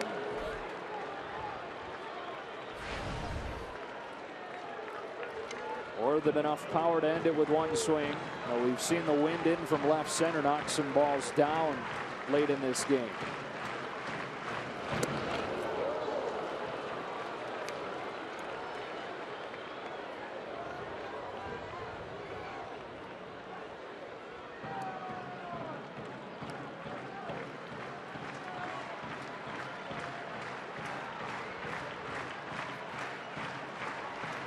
Hitless against Miller in his career. Got 18 home runs on the season. Ball 1. 18th home run came last night. It was a 460-footer for Napoli, longest this season by an Indian.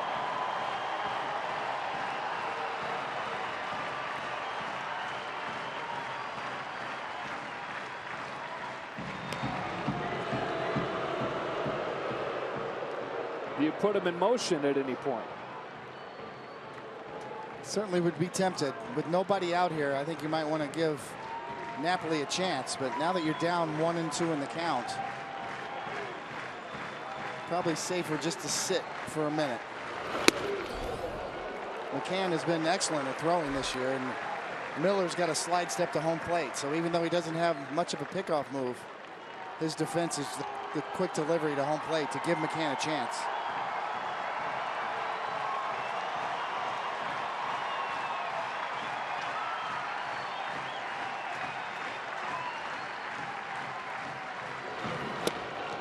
He's worked it full after falling behind 0-2. McCann setting up way inside and have to reach over on the outside part, and you never get that call at that point. That's probably pretty close to a strike if he's sitting on the outside corner, but the reach over nullified any chance. He walked it. And the Indians have the winning run in scoring position with nobody out in the 9th inning.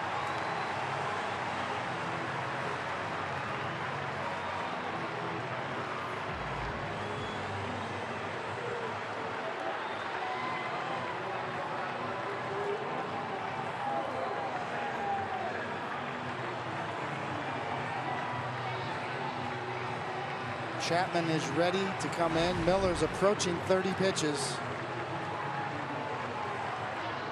Decision-making time for Joe Girardi coming up. As you see Carlos Santana on the day, 2 for 4.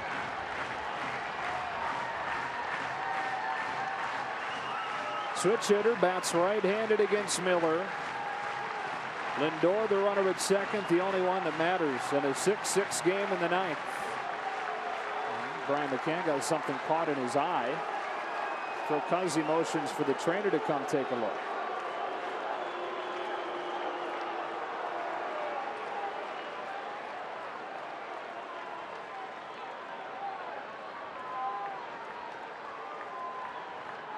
Trying to get that contact lens back in place, probably at that point. Looks like mission accomplished. Lindor singled on the 10th pitch of the at-bat to start the inning. Napoli walked. Now Santana. Buckled his knees with strike one.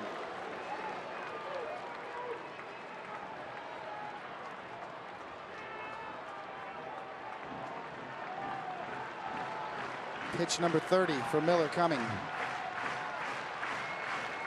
36, season high for a single outing. Wraps it around the plate, ball one.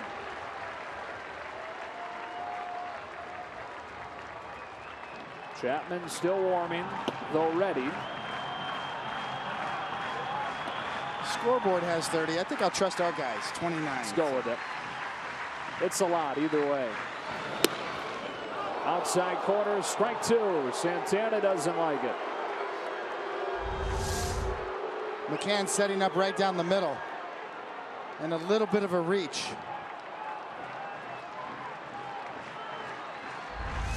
McCann's had trouble this inning setting up wide right or wide left and having to reach over, so maybe setting up more down the middle helps. Big bouncer, tough play. Gregorius has it go off his hand with a collision, and they'll call him out. Lindor's called out, running through Chase Headley.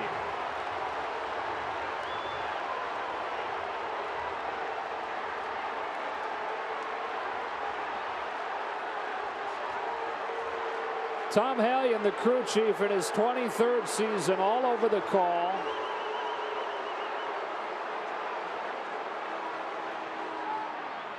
And Lindor is the first out of the inning.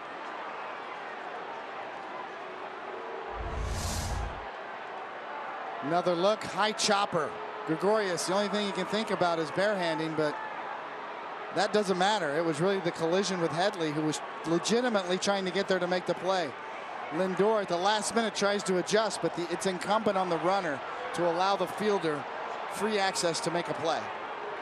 The runner has to adjust, not the fielder. Lindor does not adjust. Clear contact. Headley knows it right away. No hesitation on the call. Lindor's watching the play. And then all of a sudden it's too late because Headley was trying to cut that ball off. So that is the right call. As unfortunate as it is for Cleveland and in Lindor, that is absolutely the right call. And Santana gets first. Napoli's at second. Lindor the first out of the inning.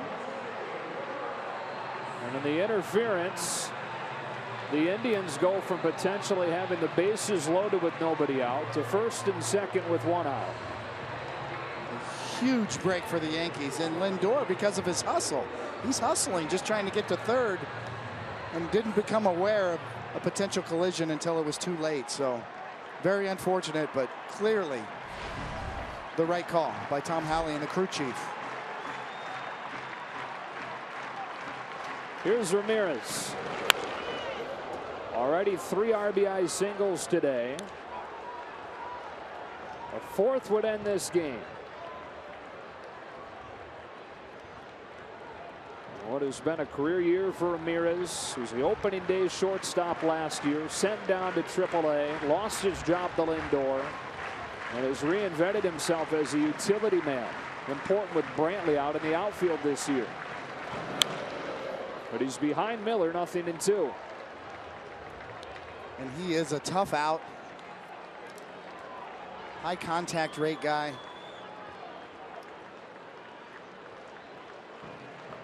.282 at bats, just 34 strikeouts and 23 walks. So he's tough to put away.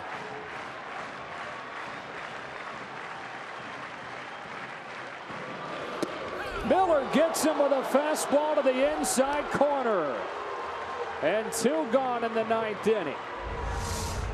Thread the needle right to the inside corner. Ramirez knows it, turns and walks immediately to the dugout.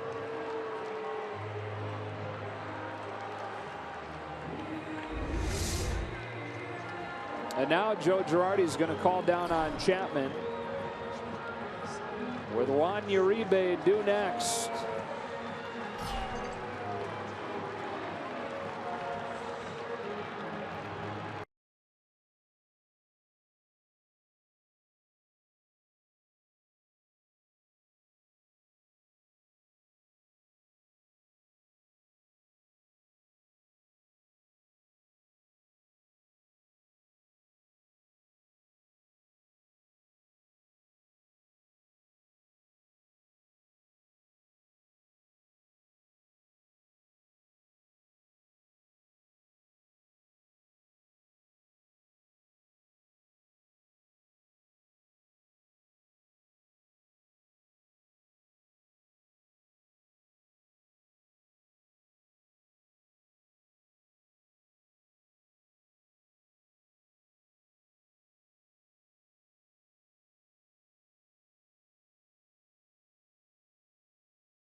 Into the game, replacing Andrew Miller, who gave up a single to Lindor to start the inning, then walked Napoli, gets an out in the interference, strikes out Ramirez, and hands it off with a flamethrower.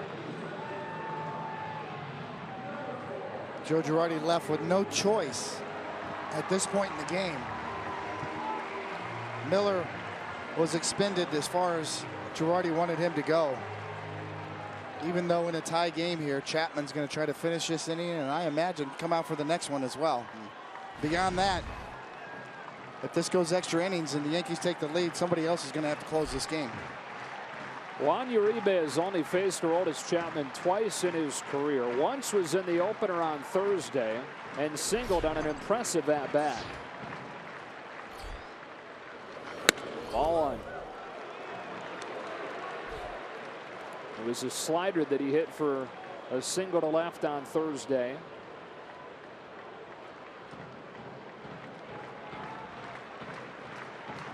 He's got Napoli at second, Santana at first.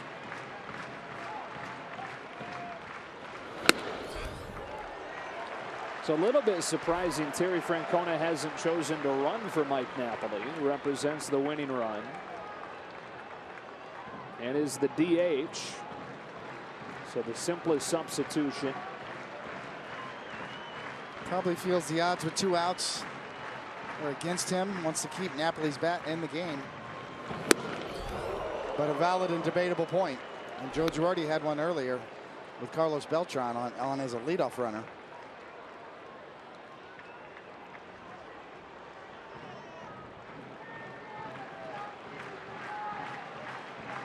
Two and one on the 16-year veteran, Juan Uribe. 2-2, 98 on the fastball. Uribe not getting cheated. Full swing with one thing in mind. All or nothing.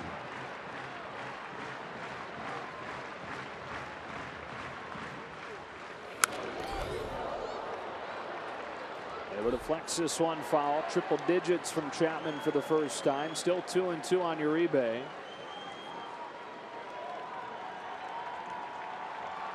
Signed the one-year deal this offseason. 37-year-old veteran trying to win it for the Indians here in the ninth.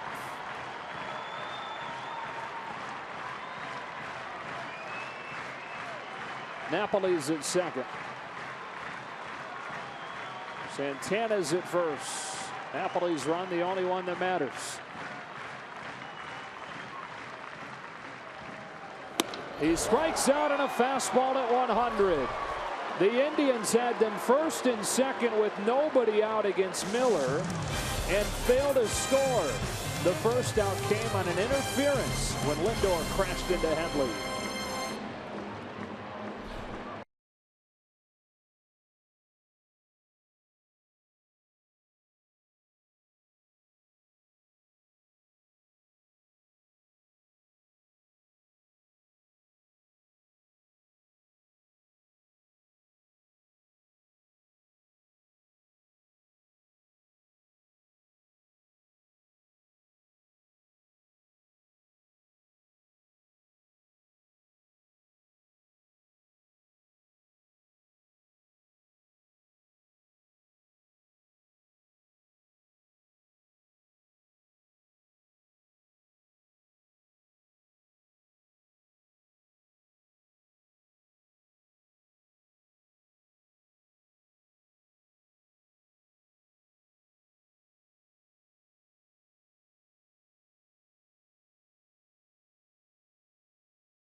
Yankees and Indians tied at 6. Joe Davis and David Cohn. Starlin Castro to lead off this inning against Cody Allen. And Castro lifts a fly ball down the right field line. Abraham Almonte into the corner for out number 1. It's been an entertaining back and forth game with a lot of wrinkles to it. Both teams had their chances in the late innings. Yankees had the leadoff man on in the top of the ninth, then a double play from McCann. Indians had first and second, nobody out, and couldn't score in the bottom of the ninth.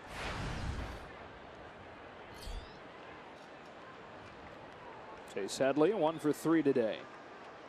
1 for 4, beg your pardon. Strike one. Yeah, what we thought was going to be a pitching matchup turned into a bit of a back and forth slugfest as CC Sabathia was charged with 5 earned runs and 5 2/3, and Indian starter Danny Salazar 5 2/3 and 6 earned runs. Allen pops the mid at 93. Strike 2 on Headley. There's the story in line score form. 6 runs on 11 hits for both sides. 2 uncharacteristic errors from the Indians.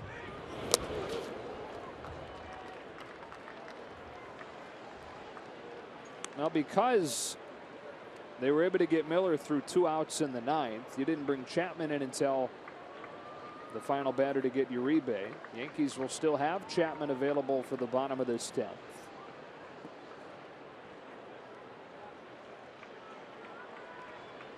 Nine 1-2 due for the Indians.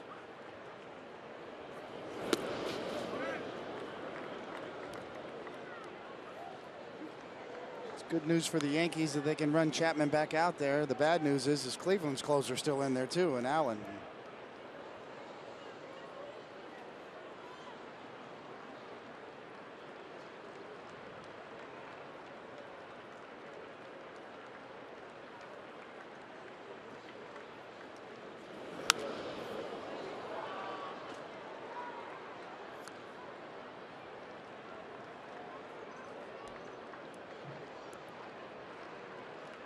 We talked about Francisco Lindor and his talent. I think that's a lesson that he learned in the last inning that he won't forget. Base running lesson. The fielder always has the right of way. Headley sends a fly ball to left center. Davis and Ramirez back at the wall, and Ramirez can't get it. Headley's got a double.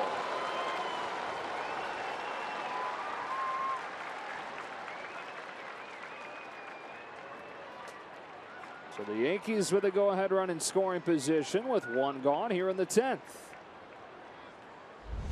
Well, it's not exactly like Fenway Park here at Progressive Field, but this ball's hit pretty well. But it's kind of a fly ball too.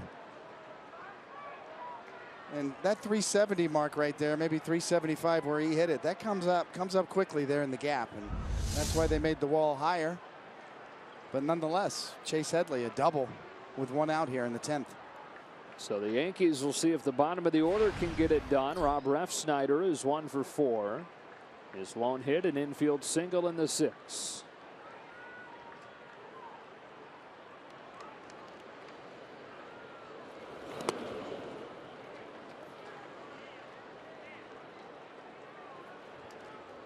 Yankees are 42 and 44. 7.5 back in the division, 5.5 back in the wild card, but with 5 teams between them and the second wild card spot right now. So a lot of work to be done. And over the final months of this season,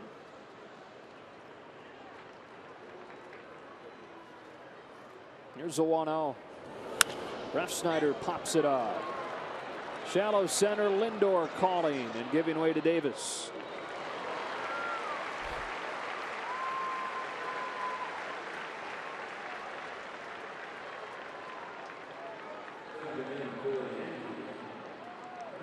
Saw Refsnyder's immediate reaction off the bat. He knew he'd missed one.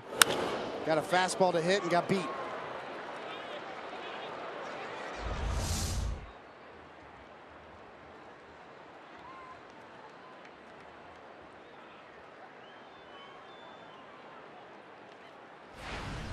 Austin Romine.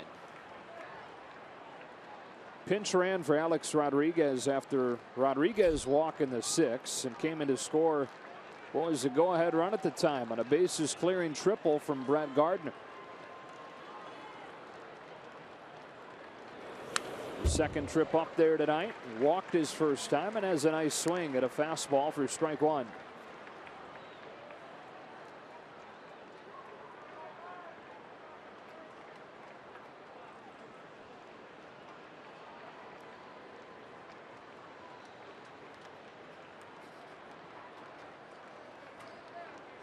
Cody Allen trying to go 2 full innings. Indians closer ready for an 0-1 pitch.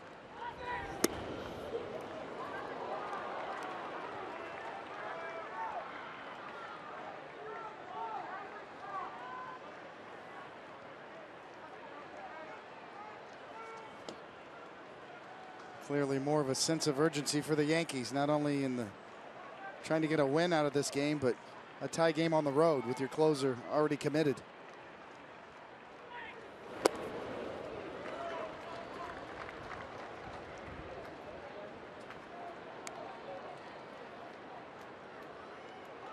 This team's earning the All-Star break.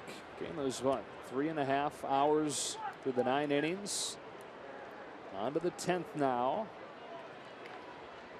Final game of the first half tomorrow. Carlos Carrasco for the Indians. Masahiro Tanaka for the Yankees. 2 under Romine. 2-2. It's 1:10. Start time tomorrow in the series finale. Yankees are hoping they can win this one and set up a chance to finish the first half at 500 tomorrow. And that is a big deal for a struggling team at the end of a 10-game road trip that hasn't gone very well. Allen and the Indians trying to get their 18th win out of their last 22 games. Romine takes strike 3. He was fooled, and the inning is over. Tied at 6 to the bottom of the 10th in Cleveland.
Inning with the sun starting to go down behind Progressive Field here in Cleveland. Aroldis Chapman came on to get the Yankees out of the 9th inning. The force extras. He struck out Juan Uribe with men at first and second. He needed only 6 pitches to do it, so fresh to face 9-1-2 here in the 10th. Or 8-9-1 with Abraham Almonte to lead it off.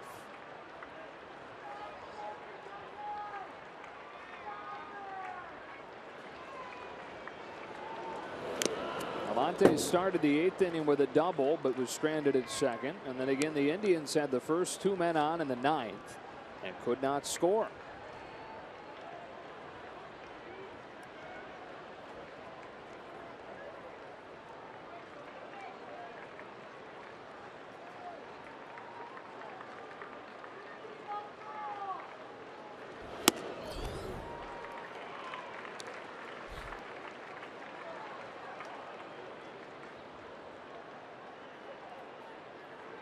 How long will Aroldis Chapman be in a Yankee uniform?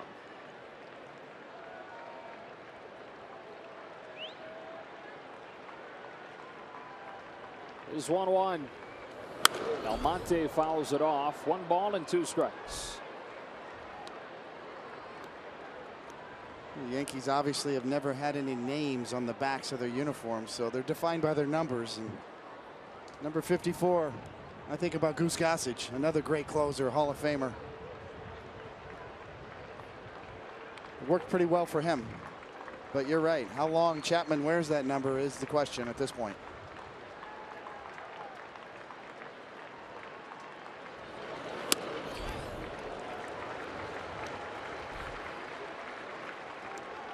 Facing a guy in Almonte who never wore a Yankee big league uniform, but was originally signed by the Yankees out of the Dominican Republic. 11 years ago, traded to the Mariners, made his debut there, then the Padres, now the Indians, and now 3-2.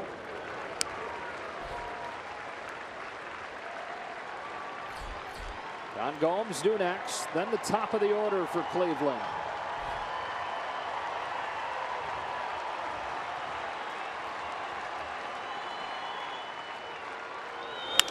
Almonte with a liner to center that hangs up, and Ellsbury's got it for out number 1. Can't square it up much better.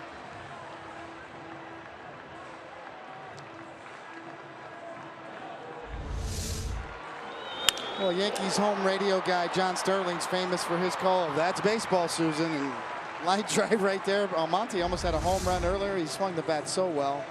Cleveland has been threatening to win this game for the last 3 innings. And that's why you get high fives. You did your job. Production was good. Direction out of your control. Yan Gomes had a similar outcome his last time. Pounded the ball on the screws. The right of the shortstop, Didi Gregorius. Does have home run power, but the wind is blowing in from left, and it's knocked down more than its fair share of balls this afternoon.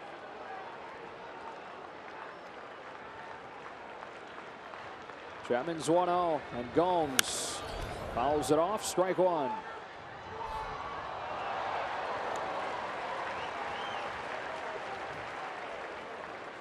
Give away Yan Gomes' bobblehead today. Be an appropriate way for the day to finish. He could knock one out of here. There it is.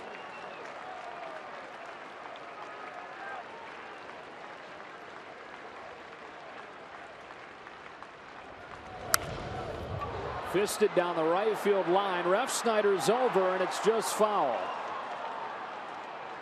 We like to talk about luck.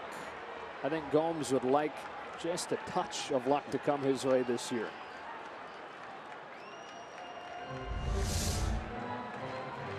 You know, the old saying is, "Oh, it all evens out."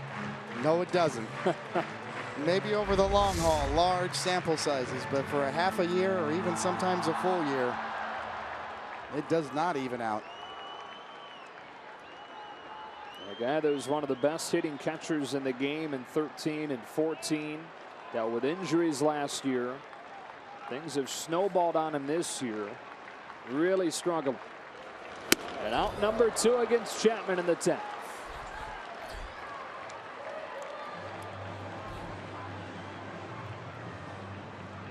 Well, again, if you're tuning in for the UFC pre-fight show, it's on FS2 right now, and we'll get you there as soon as this game ends, whenever that may be.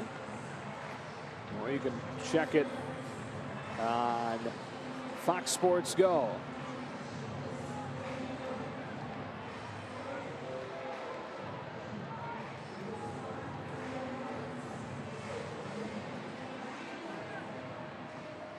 Here's Rajay Davis.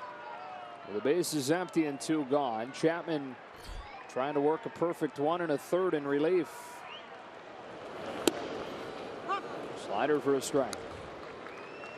And it's UFC prelims, but if you're tuning in for it, you know that.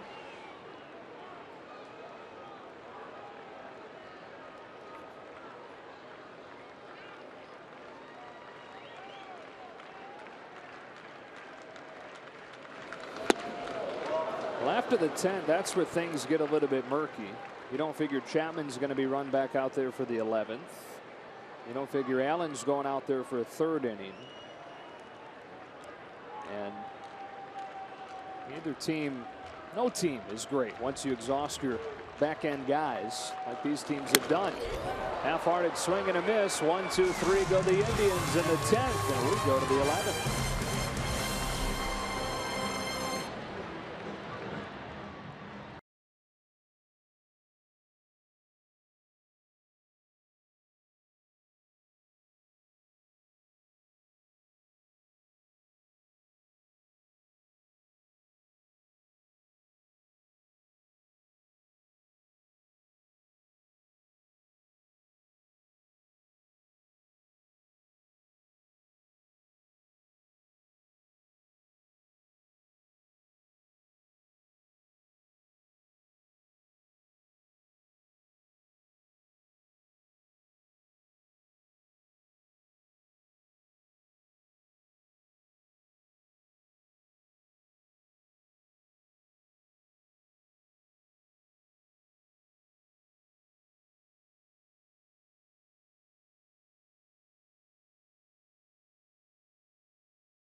Prelims are on FS2 right now. We'll get you switched over there as soon as this one finishes. It's also live on Fox Sports Go, so fire up the app and you can watch UFC 200 prelims.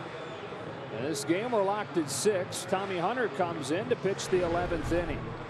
He is the 7th pitcher of the day used by Terry Francona.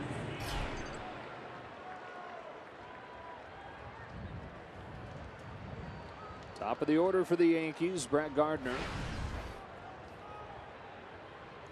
Doubled and scored in the 3rd and had the big 3-run triple in the 6th. Yankees haven't scored since. Indians tied the game in the 7th with a Jose Ramirez 2-out single.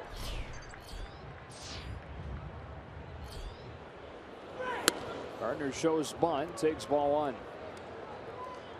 Tommy Hunter, a veteran, turned into kind of a journeyman. Started with Texas 4 years, ended up with Baltimore for 4 years. The Cubs for a quick stop, but now here in Cleveland, 2016. He's always had a good fastball in the mid-90s. Throw strikes, and those kind of guys usually get 2nd and 3rd and 4th chances. And Tommy Hunter's no different. Actually has decent numbers here in Cleveland so far. 1-1 to Brett Gardner. Upstairs, 2 balls and a strike. The Indians would like to address what is not a bad bullpen. As far as ERA, they're top 10 in baseball.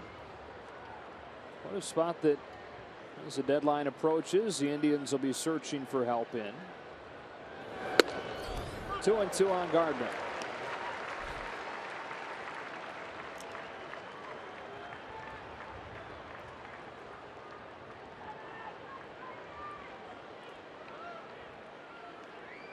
Well, Gardner's the main reason why we're here. His bases clearing triple got the Yankees right into this game. And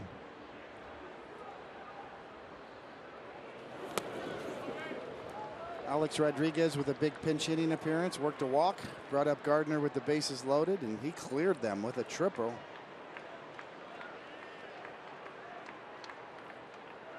Cleveland tied it back up in the bottom of the 7th off of Dellin Betances, which doesn't happen that often. Gardner to second. Kipnis across his body.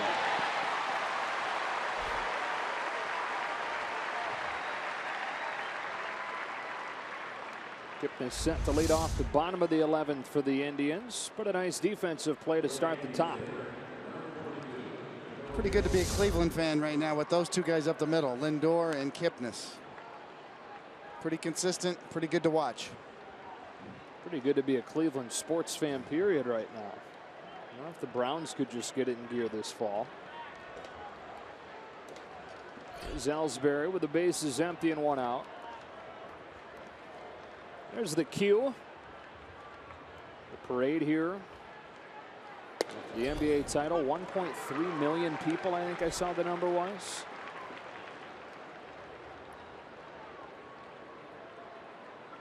Nothing like the first. Yeah. Tied him up on strike 2. It's about it anything in life, right? The first. Yeah. Especially LeBron when you're down 3-1, and what a dramatic comeback. So and the Indians getting hot almost simultaneously. It was the 3 wins in a row for the Cavs, and then the 14-game franchise record winning streak for the Indians right on the heels of it.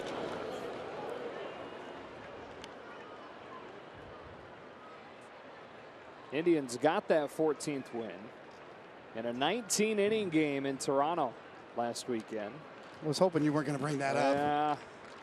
They have a thing going on here in Cleveland. Ellsbury says he didn't offer, and Tom Hallion disagrees.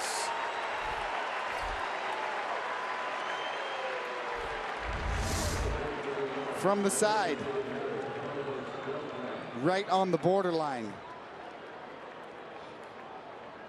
Ellsbury thinks no, but his opinion does not matter.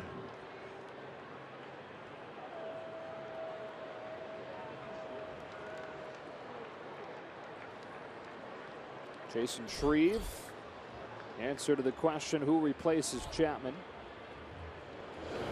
Ball into Beltran. The Indians will have 2, 3, and 4 coming up in the bottom of this inning. Well, you mentioned that 19-inning game that Cleveland played and won on the back end of that 14-game win streak. It just shows the resilience of this Cleveland team and the hunger. Some good athletic players out there. There's some youth. There's some hunger. Never give in. Probably could have won this particular game 2 or 3 times in the last couple of innings. Still hanging in there. They're tough to contend with right now. This Cleveland Indians team is scrappy. They feel good about themselves. They're well constructed.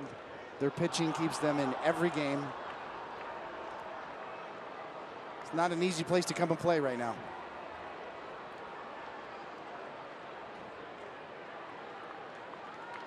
Historically, the Yankees have been really good coming into this ballpark. The Indians have won 14 of their last 16 games here at Progressive Field. Historically, the Yankees have a higher winning percentage here than the Indians do.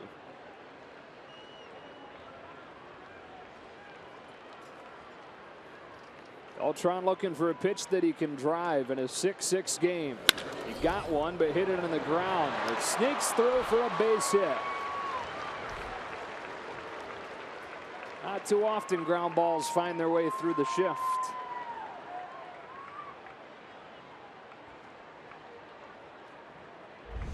Just seems like everything Beltran hits is right on the sweet part of the bat, even ground balls. That one almost looked like a worm burner going through. See, it's just hugging the ground, staying down. A lot of spin on it. Hit right off the sweet spot once again from Beltran. And this time he will get pitch run for. Ronald Torreyes comes in with 2 outs. That means the only position player left on the bench for Joe Girardi is Mark Teixeira.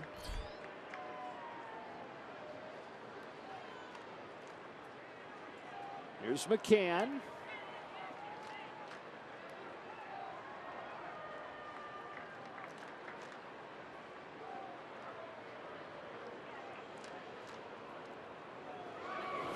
McCann, it's a missile towards the right field corner, and it bounces over the glove. Here comes Torreyes. Almonte's throw is cut off, and the Yankees have taken the lead on a 2-out double from Brian McCann.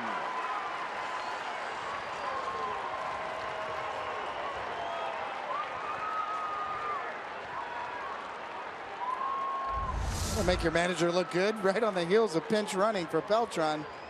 McCann right on the button.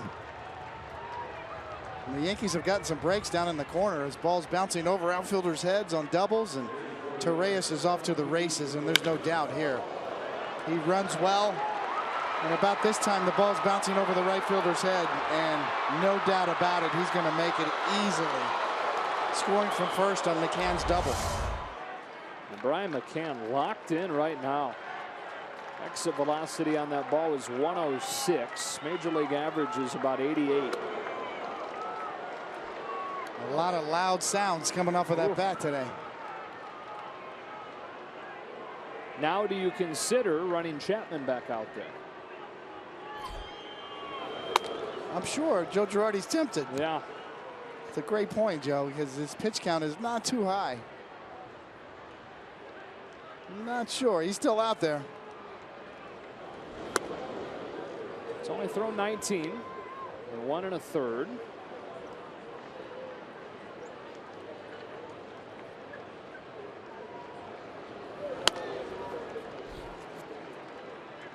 So they put Gregorius on and bring up Starlin Castro. Torreyes comes in and pinch runs for Carlos Beltran, and moments later McCann pounds a double into the right field corner that bounces over Almonte. Not sure Beltran is scoring on that ball. Nope. Or the risk factor of him trying to score too is very dangerous with a sore hamstring. Castro trying to give the Yankees some insurance. Looks at a strike. 2 for 13 in this series. Great point, Joe. The Yankee bullpen is suddenly quiet, and Chapman's still on the bench.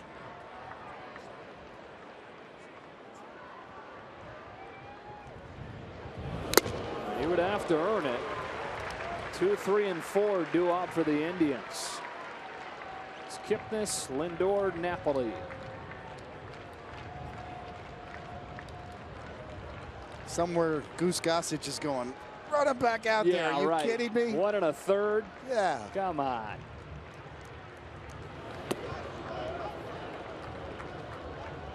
$18 pitches. Come on. You can almost hear Goose growling right now.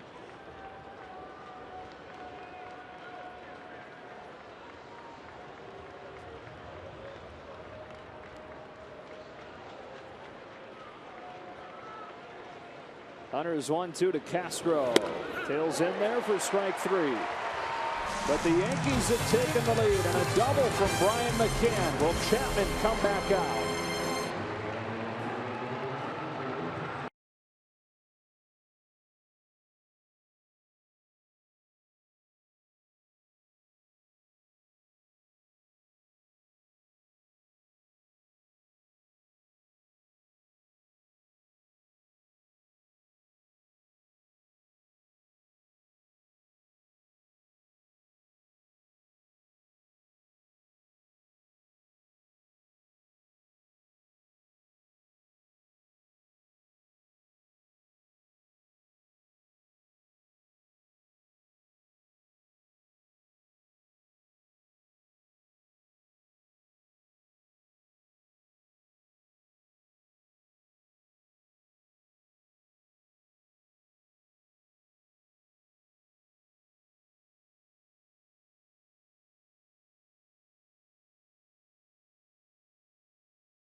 It's been a fun game. Bottom of the 11th is coming up. Right now the difference is Brian McCann's 2-out RBI double, scoring to Reyes from first, who is pinch running for Carlos Beltran after his 2-out single.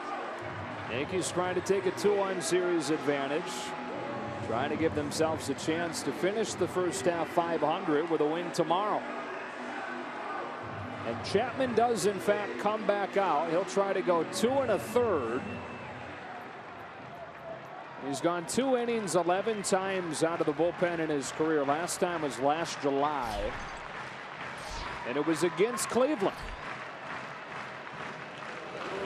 Ball 1 to Jason Kipnis, who's followed by Lindor and Napoli in this inning. And then you want up if you're the Indians.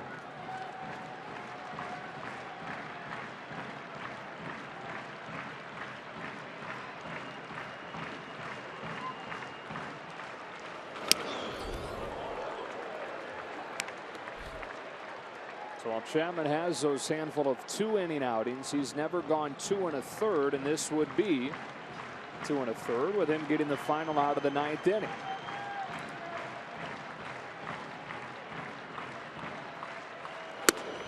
(3-0) on Jason Kipnis.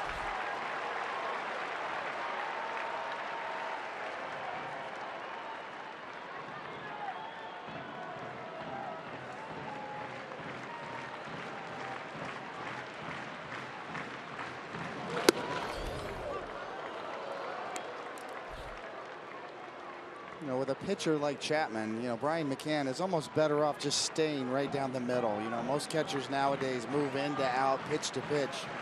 But with Chapman and his velocity, he's almost better off just sitting. He walks Kipnis to start the 11th.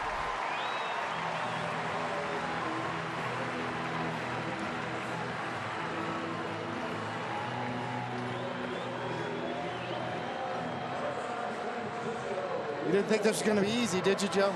Not the way these Cleveland Indians play baseball this year. They are not going to go quietly. Kind of a gift from Chapman on a first pitch walk, but nonetheless, we got action with Lindor up and his compadre Kipnis on first. Chapman's ready. Inside, ball one on Lindor. Season high for pitches thrown in an outing for Chapman is 28. Number 26 of this outing coming here. With a tying run at first, winning run at the plate in the All-Star Lindor. Fly ball to right.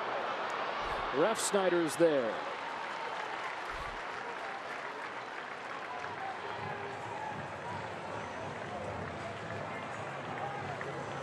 Remember when I asked you why Terry Francona didn't pinch run for Mike Napoli in the 9th inning? Yes. Here's the answer. That is always the problem. That's the dilemma for managers, especially in the American League. You don't have to worry about taking out a pitcher until he's done. You don't have to double switch, but pinch running for your DH, a big deal in the American League. And Napoli with a shot here against Chapman. Brute power against brute power. 99, strike one.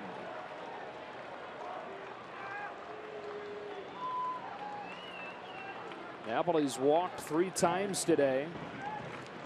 A guy that's number 2 in the American League in strikeouts on the season. Chapman's 0-1, and Napoli swings through it. 100, strike 2.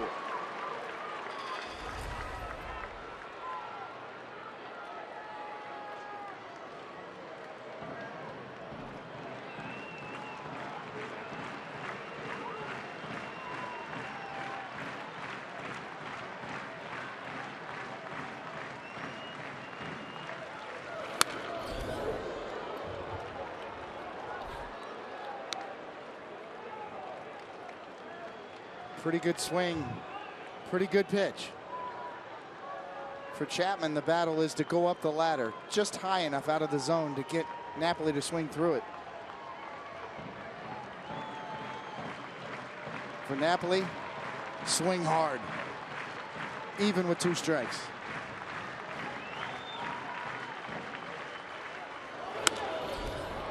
Down the right field line, but it peels into the seats and it stays at 0-2. Napoli has owned the Yankees in his career. First season in an Indians uniform. 18 home runs, 60 runs batted in. That's top 5 in the American League. But behind her oldest Chapman, 0-2.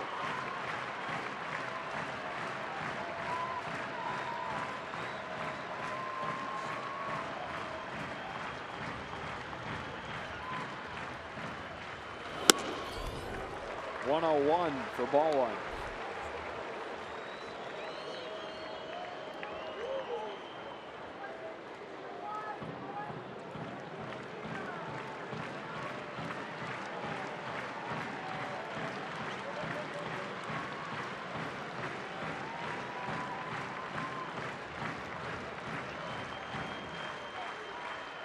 They've got him picked off. Tag down from Castro. And suddenly the Yankees are a strike away.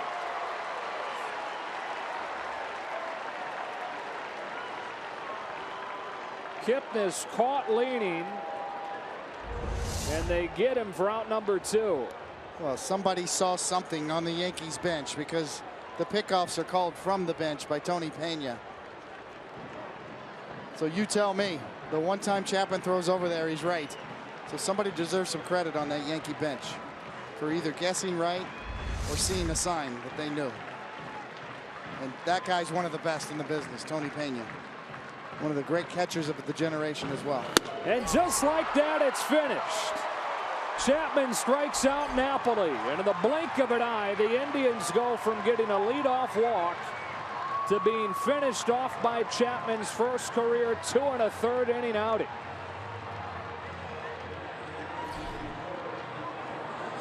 Somewhere Goose Gossage is nodding his head. Attaboy.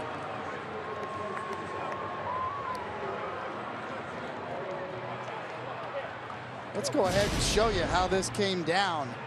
Chapman right down the middle, right on by. Same thing. Swing and a miss. Good swing there. That was close. Another one fought off. Wasted up and away. After the pickoff, right on by. Let her high.